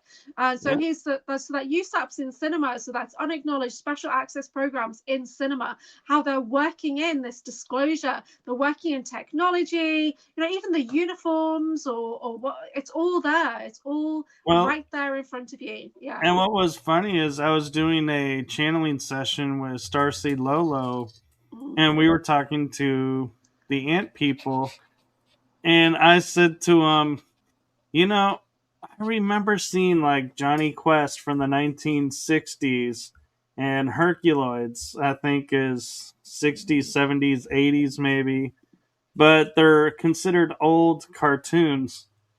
And people would be in there. Mole people would be in there. Right. And I was like, did you guys like do this, to bring awareness to you guys? And they were like, no, but it is somehow they found out about us, and so we're okay with it's being public. Yeah. But it was accidental disclosure, so to speak. Yeah. And I was like, did but it's so weird when you go and you look at something from the 60s and are like, yeah, this is a culture that we're just now starting to say exists. Yeah. And we're in 2026. This was 1960s. They were aware of, and it's like, insane. But you have to remember that we've been in space a lot longer than people realize. Those breakaway colonies, it's called the Breakaway Oracle because we're getting into breakaway colonies. There's trillions of humans in space, trillions. okay, from breakaway Germans, breakaway Japanese, Solarians, humans in space. So it's mad. So I did a video with Starseed Lolo, and it was quite interesting when she channeled the Zeta Greys. So yeah, I do have Zeta DNA. I do have like Draconian DNA, things like that, along with Octurian and whatever. But she channeled the Zetas, and the whole time, every answer to every question was, it's the hybridization program. Why would you not want to do it? It's the hybridization program. So they just wanted to hybridize with us. That's all they wanted. It was so bizarre. Like every single question, but why wouldn't you want it? It's hybridization program. So the answer to that is the hybridization program. And I'm just sitting there thinking, oh my God, how do I do this interview?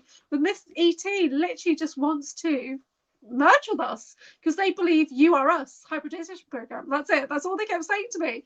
Yeah, it's all about hybrids, all about hybrids. It was really bizarre, but it's a great interview because she also channels the Ra Venusian collective, and another aspect of me is called Alane Ra. So I knew I did have Ra descent, right? And I knew I had aspects of me on Venus. I did not realize they were the same thing, right? So that was really interesting.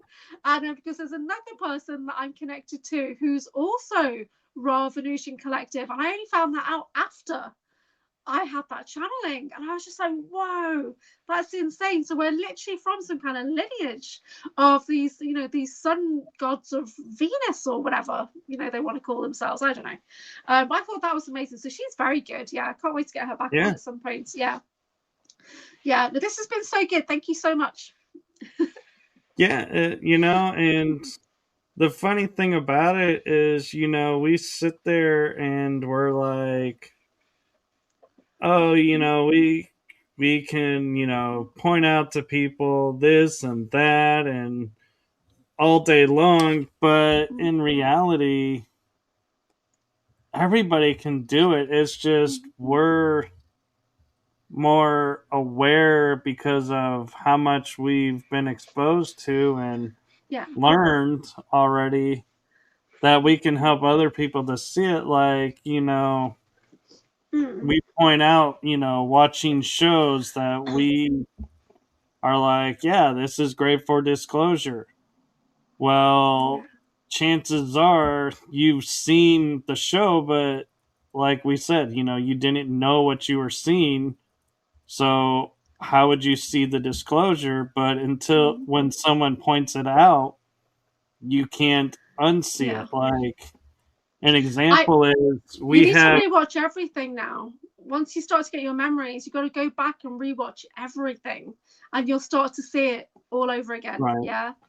An example of something like that, you know, in simple life terms, is FedEx is a shipping company we have in America. Well, in their logo is an arrow that points to the right. Okay. But if you're not aware of hidden symbolism, you would never see the arrow. But once you see that arrow, you start looking at every sign and going, wait a minute, I now see this. Oh, I now see that. Well, it's like Amazon. It's got an arrow pointing from the A to the Z. Yeah. Right. Actually, and I didn't know that for the longest time. And then I saw it and I was like, okay, I get it. That makes sense. Yeah. Actually, you're half right about that. It's A to the N? It's actually not supposed to be an arrow. What's it meant to be? It's a smiling face because you're supposed to be happy from your order process. Here it was like an arrow. From A to Z. You're supposed to be happy you ordered from Amazon from beginning to the end. So they put it from the A to the it ends with M, but the idea is you're supposed to be happy, so it creates a smile. So you're like happy with your purchase. Yeah. One of the things I want to just mention before we finish is that, so a lot of the people I know, like for SSP friends and mentors that I work with, is that they've had memories, either their memories were always there and they never got mind wiped, so they've had years working with the memories, or memories have started to come in over a long period of time. But that didn't happen for me. So I had random memories, but then I got context, and then more and more and more started to come in. And one of my friends said to me, it's unfair in a way. You've only had this short period of time to deal with all of this information, right? So there's a quickening that's happening, is what I'm trying to say. People are waking up faster now. There is a quickening of energy, a bit like in, where the quickening comes from. There can be only one, the Highlander. So, but people are downloading faster now. They're remembering faster. But finding the context still takes time. So I started to get space memories coming in 5 years ago when I was working with a quantum healer here in the UK. Sorry, it's noisy here. And but then he'd say things to me like, "Oh, I see you on this ship, and you're stealing the ship, you're killing everybody." And I'd be like, "But why? Why?" And he didn't have the answer. And then, of course, now I know what the answer is. I'm fucking Kruger, right? And I'm going out and I'm like probably pillaging or I don't know what. And so that makes sense now. I've got some context. So things have started to fall in line. But yeah, people like me, the last year has been very rapid. And the reason it's been so rapid is, yes, it's coming in, but I've also committed to doing daily meditation, okay? Daily meditation. For me, it's got longer and longer, but it doesn't have to be. It can be short periods of meditation set with intention to try and get yourself into that 0 point so you can access a memory mine, I call it, or get into your Akashic records. So I actually teach Akashic record work on my Saturday groups. I work with a particular card deck, which is called the Akashic Oracle. You can see this, which is by Marina Beach, the Soul Alchemist. So I work with that deck, which gives me a lot of energies. It could be guilt that's coming up, or lack and scarcity, self-worth and deservability, whatever. But this gives me kind of a visual representation to see what energies are impacting your life. So what I do in my Saturday groups is I then take you into a channel journey. So I channel a journey to guide you into the Akashic records, right? So I give you the tools so that you can see how easy it is to get into your Akashic records. So, we portal into that space in a relaxed meditation, fully protected, surrounded by guide team. We walk down a hallway, we see the doorway to your Akashic records, we do a resonance check on that, and then we enter, and I give you specific visuals so that it's your Akashic records. We connect with your Akashic record keeper guide, and we're there with an intention. Never enter without an intention, or you will get lost. Right? So we go in with a specific intention, and your guide will know that and take you to the direct door or whatever it is. So I have windows down one side, doors down the other, a table in the center with the present lifetime book on. And this is how I've been trained. But when I step into my Akashic record library, it looks like the library from the school in Buffy the Vampire Slayer. Right? That's what mine looks like. But everyone's is different, but that's how mine looks. I'm just laughing of all the designs you pick. You pick Buffy the Vampire Slayer. Well, what library would you pick? So I'd be like Library of Alexandria, or Hall of Records Library. You can access anything you want through the doors. So the other day, last Saturday, we accessed Lemuria. So I guided them to a door that has symbols on from Lemuria, Lemurian writing, so that they would recognize what that looked like. And we accessed and we went to Lemuria, and we did a meditation down by the waters, connecting into elemental energies, meeting a Lemurian guide, and picking up specific crystals, which were Andara crystals from Lemuria. And everybody received an activation. Everybody got a palm chakra upgrade. Everybody got something to take home, like a gift or an amulet or something. So these are powerful activations that we do. So this is my Saturday work. So it's at 8 o'clock UK time. So anybody who's on my Patreon or subscribe to on my Substack with the little paid memberships, you get access to these evening groups. But working the Akashic records, this has given me the skills to do deeper meditation or to do focused meditation, because once you get the idea of what you're doing, it can be 15 minutes, but inside it's timeless. Do you know what I mean? So yeah, so it can be short, but now I do longer and longer meditations to the point that I actually stop breathing, and then my being has to say, "Oh, your body stopped breathing," and then I'm like, "Oh, okay, I better come back." So I get so deep now. So, and once you realize that the Akashic records is not just about you, you've got a shared Akashic record with everything. you and your pet, you and your business, you and your vehicle, you and your home. Everything has a shared Akashic record with you. So like when I look into me and my super soldier sibling, we have a shared Akashic record, and I'm able to pull memories from there as well, or to visit missions that we've done in the past. So that's still something I'm working on.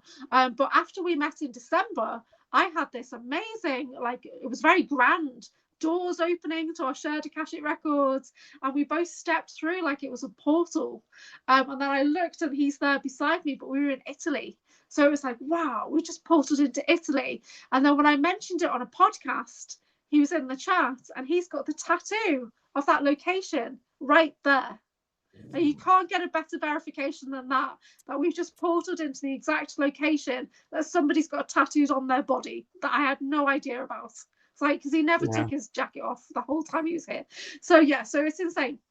So I do Akashic record work, which is deep meditation, which is very healing, and memory retrieval. Yeah.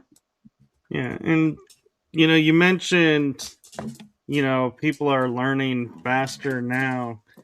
Part of that I contribute to when we were growing up, 80s, 90s, 2000s. This was not something talked about. You could not find anything about this. It was like, nope. It was like if you stumbled on it, you had to stumble on it by accident, as they would say. But today, there's like maybe around 100 podcasts about the secret space program. There's website, or Facebook groups designed to it. And so everybody is nowadays has a little bit more access to other people going through it, their experiences, their stories, and more information than we did. And so that, to me, is a small part of why this generation is growing faster in knowledge than we are, is because they're coming on our shoulders of, hey, we share what we can when we can. Yeah. They're benefiting from it. And at the same time, we're benefiting from them watching our stuff. And I know that sounds strange to say, but that's how the time works. It's a partnership. I totally agree. Because for me, none of this was in my awareness for the longest time. And so even to the point of probably till I was about 22, I was allowed to get into a little bit of conspiracy with the X-Files. But then once I started traveling, none of that was in my awareness ever again. Until I started to live in India, then I started to go back kind of into spiritual practices. But we're talking, in like 20 odd years ago, you'd go to a bookshop and there'd be a spiritual section that's really tiny. Right, there wouldn't be spiritual books. There'd be hardly anything, right? And so there definitely wouldn't be anything like this. Or if there was, it would be like with random things, And so for a long time, this was not in my awareness, and I do believe that was targeting, but I also believe it was my guides protecting me from doing this work. Because once you start, it's hard to stop, right? And but UK, not many people have this kind of awareness. I don't bump into UK super soldiers very often. I did meet a couple at bases, and there was one that I met at bases in December, and I knew him and he knew me. And I knew him from South Africa, from a Kruger mercenary mission in South Africa. And up until that point, I did not think that applied to me at all. And I got a vision of us both as mercenaries on a Jeep and in a briefing in South Africa. I've never been to South Africa, so that was blowing my brain. And he'd come up to me and just say, I'd be talking to like visitors, and I said, they'd ask a question about Mars, so I just tell them what I know, and he'd walk up to me and say, yeah, I remember you from Mars, and he'd just walk away, and I'm like, what? So it's so random. So yeah, so UK people are not as open to talk about this kind of stuff as they are in America, right? And I found all of this because of the Typical Skeptic podcast. And I found Rob because I was doing some training with Indigo Angel at the time, to do the J Steel removals. This is a few years back now. So I did her J Steel removal course, I did her Gridwork Facilitator course, did her Divine Feminine course, and things like that. So that's how I found Rob, because Indigo Angel was on his podcast. And then I started to watch, and then I kind of got into it. And now I'm a moderator, and I love it over there. It's like my second home. But when I look into Australia, where I did live out there for a year, it's the start of my travels. Australia's super soldiers are very few and far between because it is dangerous to talk about this stuff out there. They don't have conferences the way we do in the UK and America. And, you know, Chloe Ariel, Soul Sessions, she talks about the level of targeting she gets. And it's literally men in black walking up to her, like following her, like in the car, stopping at the roadside and stopping in cafes and directly coming to her face and saying, "Where are you going? Where are you going?" Hey? Yeah. Oh, because you're talking about Australia. Yeah. There's a So we're talking comment about about Asset Australia. Island. Yeah. So Asset Island, well, if you've not watched the Drago Reed interview, that's on my channel. It's on Rob Khalil's channel as well, Typical Skeptic. So I had a stay at Kangaroo Island on my travel in Australia. So I flew into Brisbane. I did the, you know, that side of the coast. Then I flew over to Perth.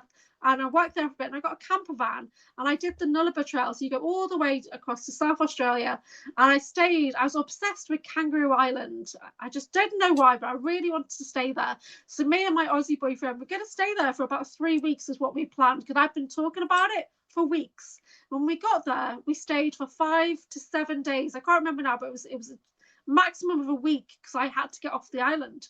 I had to get off the island, right? And now I find out that one, you know, Vicky, who comes in the chat, she actually grew up on Kangaroo Island. So she saw my Sacred Sites video with John Whitberg, where I dotted so many places in Australia where I believe I'd been abducted. And she started to remember an experience that she had as a child on Kangaroo Island, right? So red flag there. And then, you know, then you've got Rachel, who's from Tasmania, I think. And so we were starting to talk about it. So when Vicky asked the question about Kangaroo Island on the Drago Reed show, he said, "Oh, Kangaroo Island, you know what the name for that is? Asset Island. The entire island is a base. Every family is an asset." Right, so no wonder why I couldn't wait to get off it, because I had abductions galore. So they cloned me basically while I was there. So yeah, so I'm all over Australia. You'll see me everywhere, right? I'm all over the world. I really am.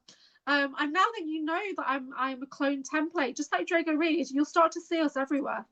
So somebody I went to the conference with in December, she then went to Wales and sent me a text saying, "You're sitting in this cafe." And then so another lady, a friend that I've got here, she went to another town and she said, "You're in this pharmacy. This is so bizarre." Like, I was working in a shop, right? So yeah, so I've physically seen a clone of me in France. So they're out there. Now that you become aware of that, yeah, they're all different ages, all different heights, but they're still me. They still got my soul essence.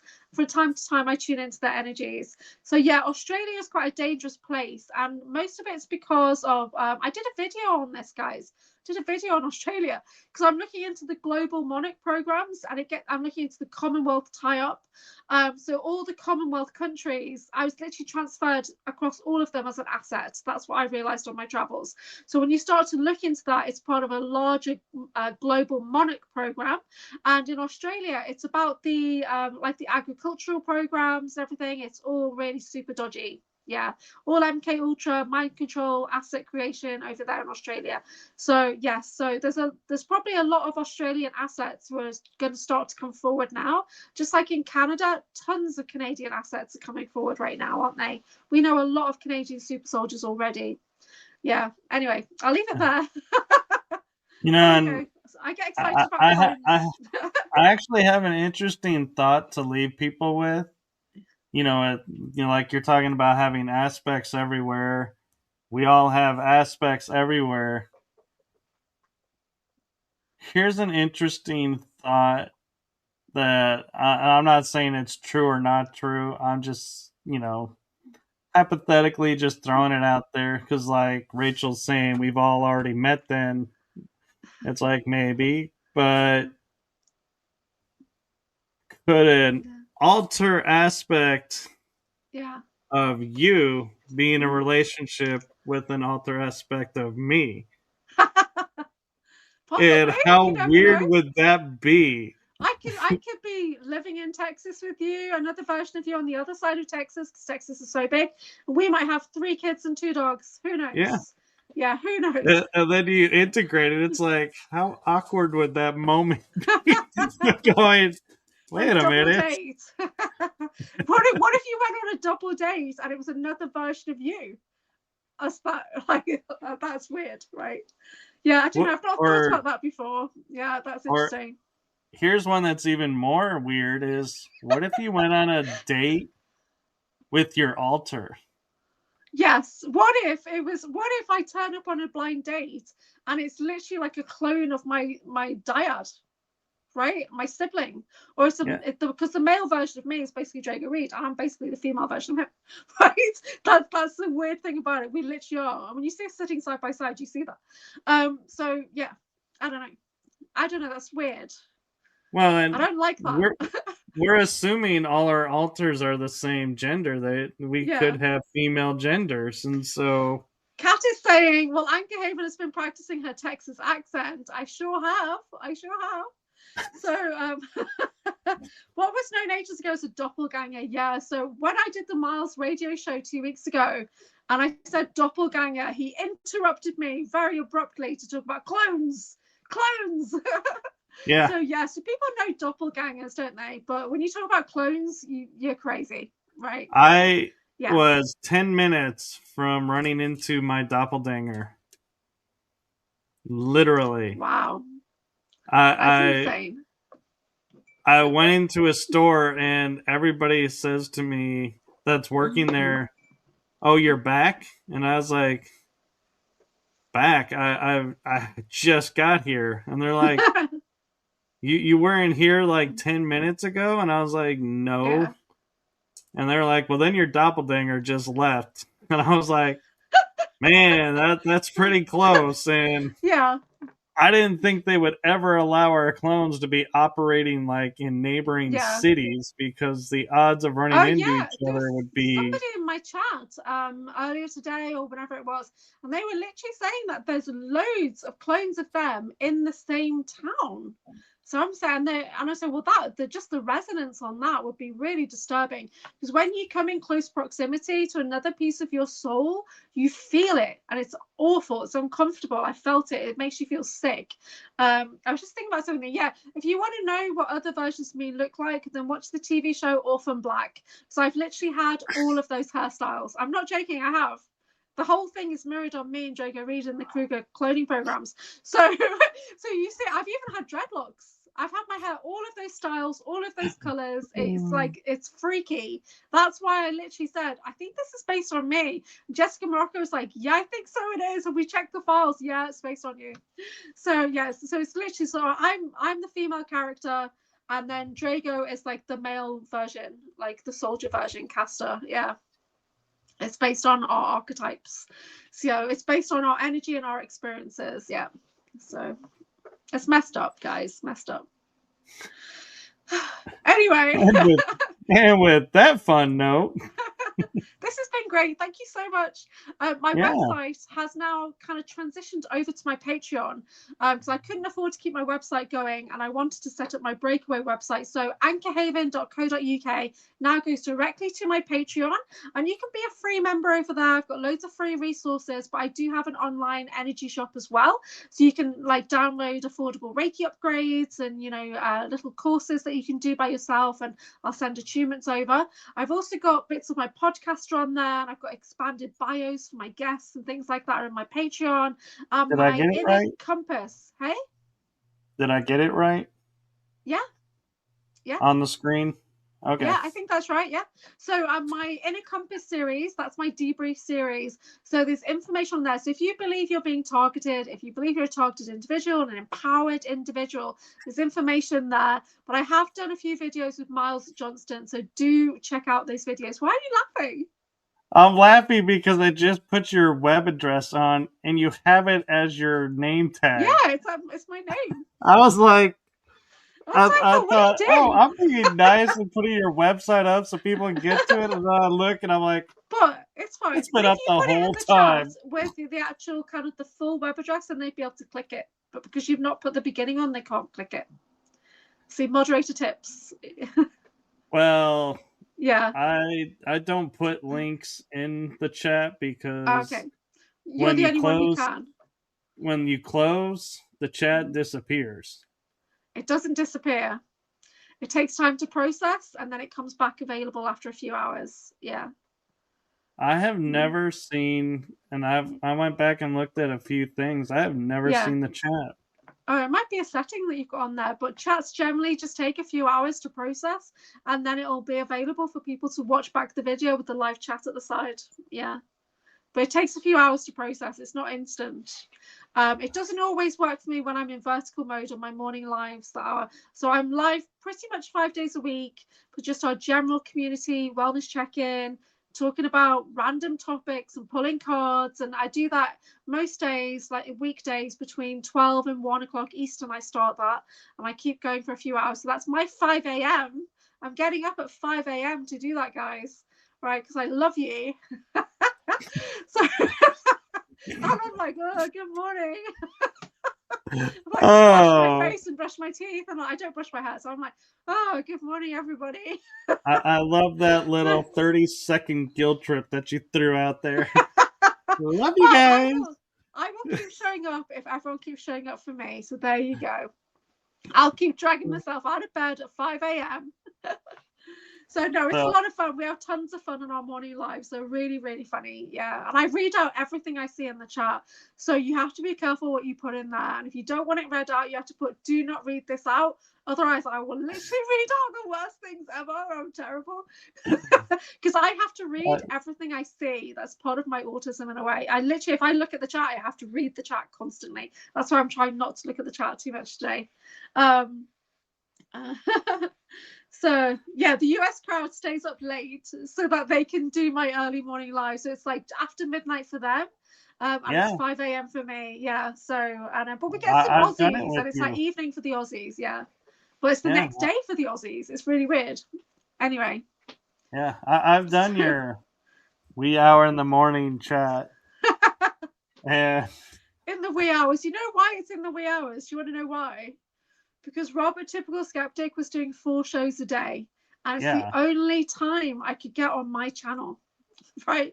Because it was always clashing with something that he was running, and I'd want to moderate, or like half my guys are his guys. Do you know what I mean? So it was like, so then I managed to find this little sweet spot at 5 a.m. my time, midnight Eastern, or just after, and and it started to work. We've been doing it for a while now. And we love it. Yeah. Yeah. And we even, just for being funny, one day, the first time you were on my show, and then we signed off, and then a couple hours later, I was on your show. Yeah, we had like a 36-hour like just going around on each other's shows. That was so funny.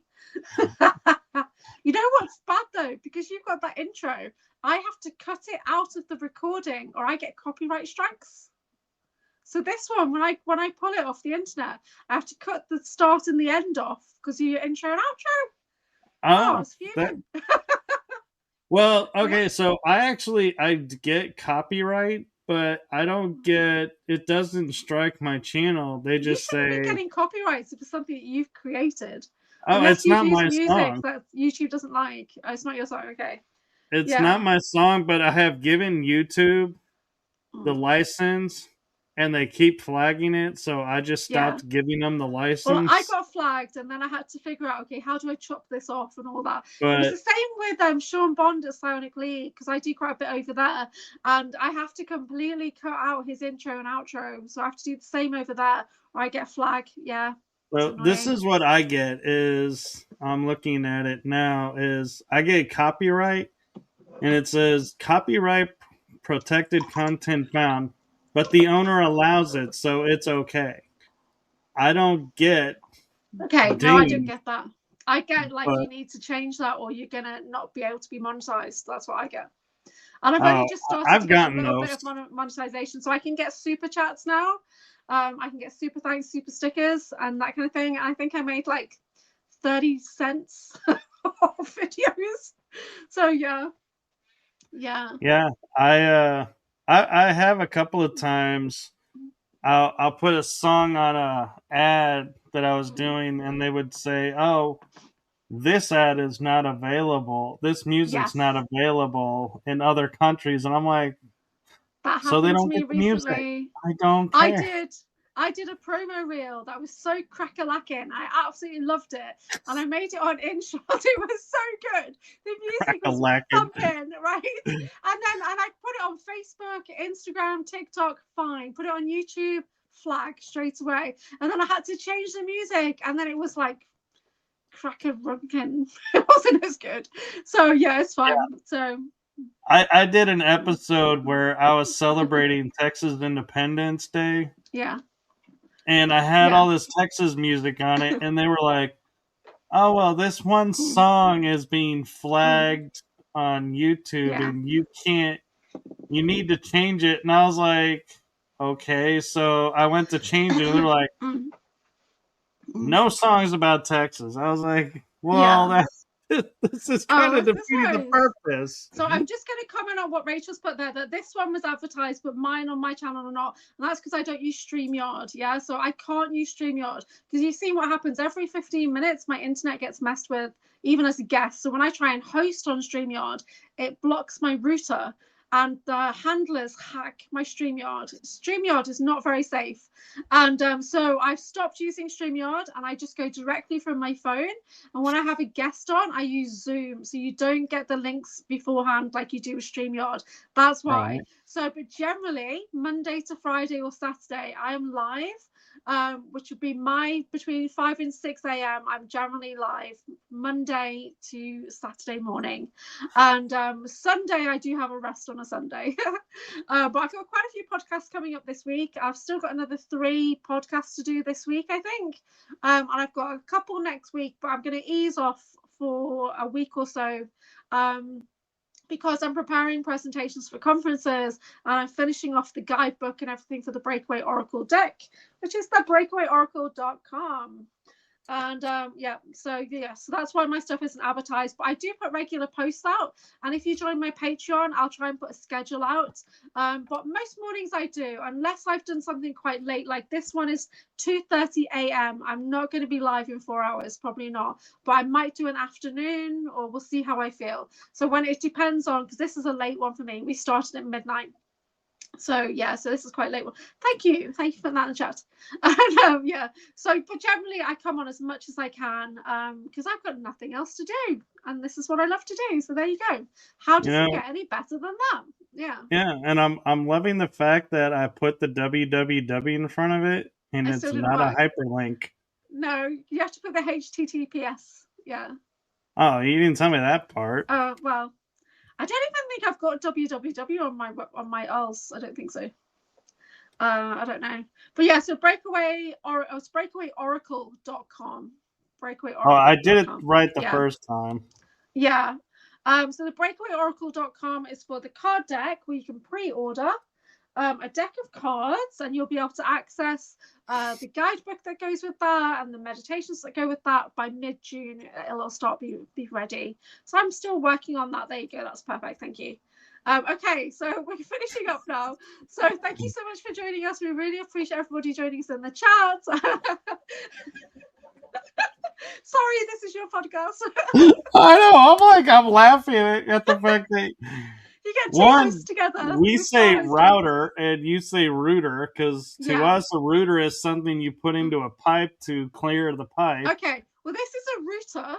A router is a machine, right? That routes. Yeah. That's the funny thing about our language. I love. Oh, I was watching a podcast earlier and they kept saying niche. It's a niche market, and that really annoys me because it's niche. It is niche. It's a niche market, right? And this guy kept saying niche. niche, and I'm thinking, is that an American thing? Because I really hate No. it, because these are a niche deck, so there's only 25 of these that are getting made, Yeah. because it's a niche market, right? So Yeah. yeah, so it's a special edition, but niche, We that really say annoyed me. niche. Yeah, niche. Thank you. I'm very Americanized with a lot of my words anyway, because I grew up watching Cheers and Roseanne. So that's how I was raised, watching Cheers and Roseanne, right?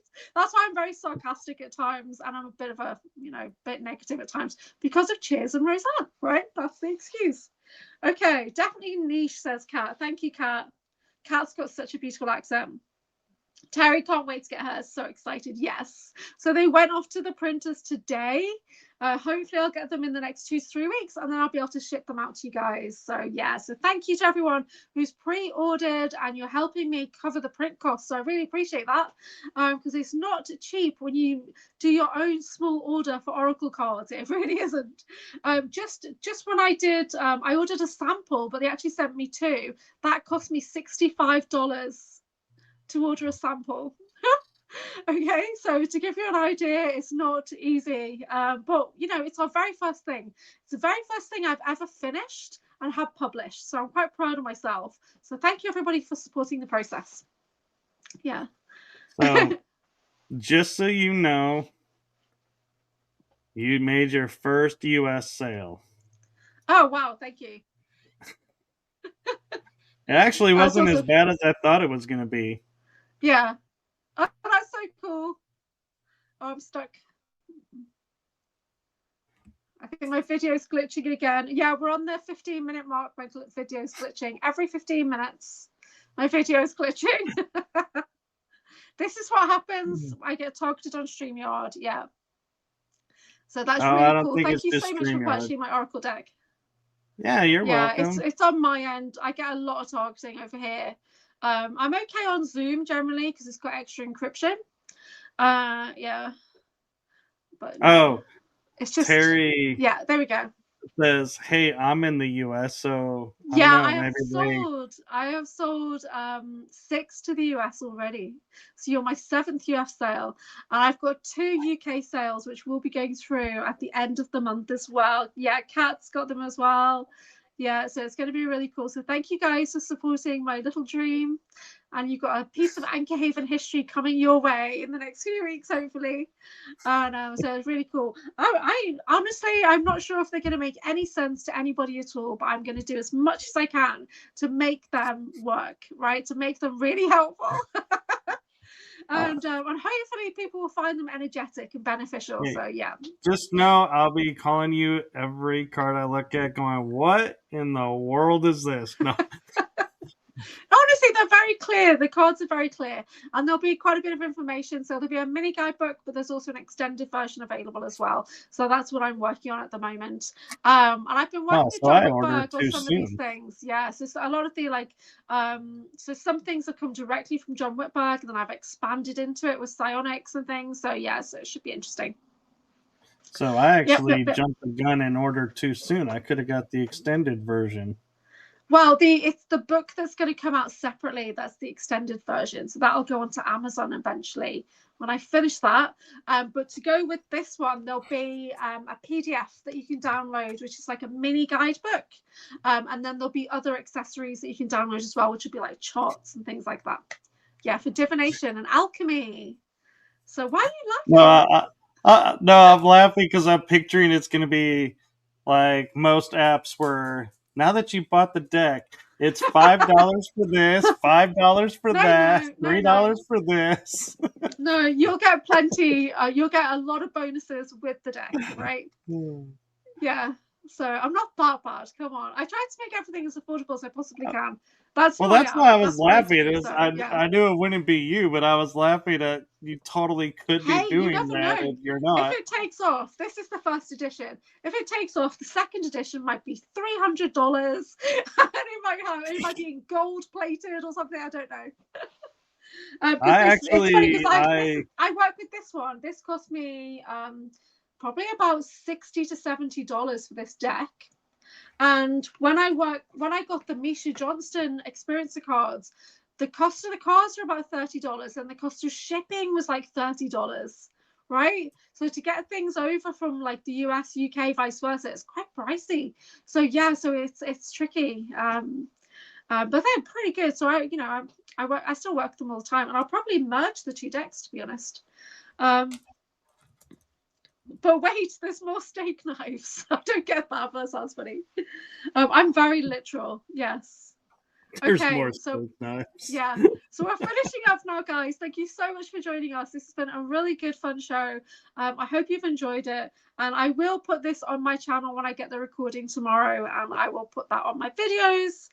Those bleedy conversion charges, yeah, it's not easy. I've not even charged for like packaging or anything like that, so you know, trying to keep it as affordable as I can.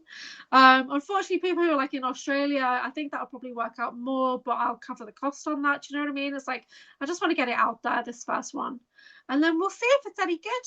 And then maybe I'll do a second edition, which will have some different things in that you could put into both decks, merge them together. Yeah, I don't know. All right. So it is 2:35 a.m. here in the United Kingdom. I'm AnchorHaven. Thank you so much, Michael Kopf.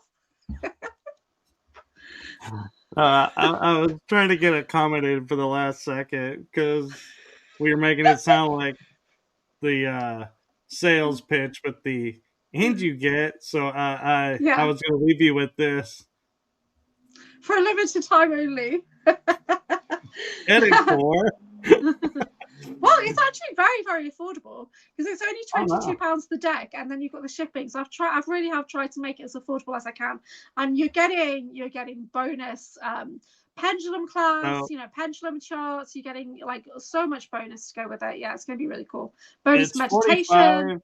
Yeah. For Terry saying $9.99. Terry saying, yeah. And unfortunately, it's not $9.99 because it costs me $9.99 to print it. Yeah, it costs quite a lot. Yeah. I always laugh at when you watch TV and you see the commercials that says, for limited time, if you order in the next 30 seconds, you can get it this price. And it's like, you want to wait and go, how does it know when the 30 seconds is? Yeah, it depends. I mean, I might suddenly think, oh, I haven't got enough money to cover all the shipping, so then the final 10 might jump up to $60 or something. You never know. So buy it now, guys. Buy it right now while it's reasonable. Maybe a Texas deck in the future. If that's for you, a deck about Texas. A deck about the deep underground military bases in Texas. I'm calling Texas Super Soldier Central because I know more super soldiers in Texas than any other state.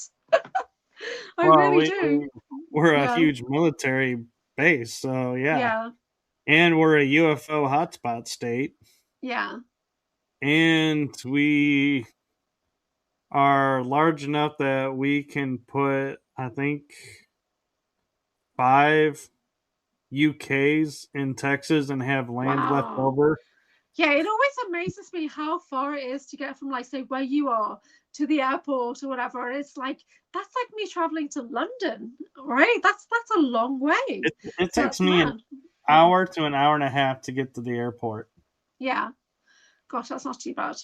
So Rachel's saying a portal deck. The next deck I design after this one is actually a mystical wellness deck, and I have 4 different versions already that I was working on last year, but I just didn't have the motivation to get things finished. This one I've only been able to get this finished because I've had a collaborator to help me, so that's kept me a bit focused. And because I have terrible ADHD, and I've got demand avoidance, pathological demand avoidance. You can say, this needs to be done right now. And I'll go, sorry, I need to go for a nap. Right? And that's it. And I'm gone, So, yeah, so I am working on more card decks. But the next one is either going to be mystical wellness or it's going to be some kind of quest. It's a quest. Yeah, a journey of some kind. So I'm excited. What are you typing now? You'll see. Elemental decks, including Avatar states. It said next deck available for the next 10 seconds. Yeah. Honestly, this one already is an elemental deck. So there's parts in this that are elemental. Oh, no. Yeah, so I was meaning like. No, I was meaning a deck for fire. A deck Okay. for earth, a deck Oh, for okay. Yeah, water. maybe. Well, in this, there is a card that's for Earth, Air, Fire, Water, and Storm. Yeah, but Right? I It's mean in the already in this entire deck. deck. Yeah. It's like the Okay. Avatar movie. I was Yeah. thinking the Avatar movie, each nation having a deck. Okay. Let's not put all our ideas out there on the recording. Let's keep them private. Right? Right. Honestly, make your moves in silence. Yeah. Because you never know who's watching. I get terrible targeting from other podcasters in the community. And this has been going on since January. And it's not even directly at me, it's at somebody else. Do you know what I mean? So Drake and I touched on that on the video the other day. It's still actively going on. I'm still being surveilled constantly, bombarded with energy, and it's nothing to do with me even. So yeah.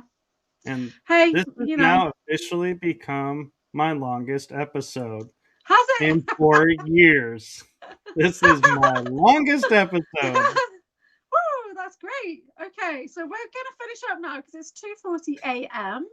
And so thank you so much for joining us. And Michael is gonna press. I love how you're doing an Irish goodbye, and I'm like, I'm What's just an Irish waiting. goodbye? An Irish goodbye, so that is where you say goodbye, and then you continue your conversation, and then you say goodbye, and you continue your conversation, Okay, and you well, I say am goodbye. Irish. Yeah, And it's my like family are Irish. 5 later, it's like finally it's Okay. really the goodbye. Okay, this is the final kiss goodnight. Right? The long kiss goodnight. There you go. Movie references for you. Okay. All right. Well, thank you all for joining us, and thank you for going on this day of disclosure journey with me. And I cannot believe going on almost 2 3/4 hours with you after doing an hour and a half, almost 2 hours before. Yeah. It's like, wow, that two big shows back to back, and I just Cats put Marathon Haven. I, We have these I jokes do about have the a friend Haven. that Yeah. it, This no, is the Marathon Haven. Yeah. yeah, no joke, but I do have a friend that he every once in a while will do 24 hours straight where he gets moderators to help and help host, and he will do guests every 2 hours. And we should do that. Yeah, I think Rob was going to do that at one point. He was going to have a really, really long. The most we ever did was 5 hours, and it was a Halloween show. And it was an absolute shit show. It was just insane. It was fighting. There was drama. It was so bad. And then Rob was falling asleep, and I was on camera, and I was like ending it like I'm doing now. I was literally, okay, would you like to tell everyone how they can find you? And the guests were like, oh. So I was just like, yeah. So that was 5 hours, maybe more than 5 hours. Whoa, it was bad. Yeah, because there was drama. Yeah, there was fighting. The longest I've been online is 7 hours because I was doing a live investigation of a battleship, and so it was like we were doing a TV show as I was sitting here in my house watching them prepare, and then they were given their instructions, and then they would go off and investigate. And I finally ended up saying goodnight. And when I looked at the time for the recording, it was like 7 hours. I was like, wow. Oh my God. How did I sit in a chair for 7 hours? The longest I did was the Gina Virginia Casella conference, moderating for what felt like 10 hours. Was it 10 hours? And I'm sitting there in the chair, just surrounded by snacks, because I thought I'm here like all day. Like, it was long. It was like I felt like 8:30 a.m. to about 6 p.m. my time. So it was a full on. No, it was like 10 p.m. my time when we finished. I think it was 9. Yeah, I think it was 9 or 10 hours long. Yeah, it was a real. So we've got the next one coming up on the 13th of June. It's going to be a marathon. Yeah, I know. You and I are switching roles. I'll be in the moderation seat while you're talking. I'm going to do the talking. Yeah, but only for 35 minutes. And that's it. Just to help you out, I will mute your mic every 15 minutes. So you have the glitch. So it doesn't happen in the day. It only happens in the early hours. It's probably my neighbor downstairs. Do something to the internet. Could you imagine Gina's face, though? If I was like, mute, unmute, mute, unmute. She'd be like, what is going on? How are you the only one that would be like, yeah. You didn't even watch the end of the episode, did you? Because we totally talked about that. Oh my word. Okay, I'm going now. All right. Well, thank you all for watching. Be sure to like, subscribe, and follow along both AnchorHaven's page, her YouTube channel, my YouTube channels, because you never know when we're going to collaborate and be on each other's shows, and you just threw me off. I was like, oh, wait, we got a comment in the room, and it's you. It's me saying goodbye, everybody. Thank you for watching. I hope you enjoyed this collaboration. Yeah. Yes. And if you want more of us hanging out together, just comment AnchorHaven and say, when are you bringing Michael back? Okay. And with that, good night, everyone. Okay, where's that button? There it is. All right. We're reals. Good night, everyone.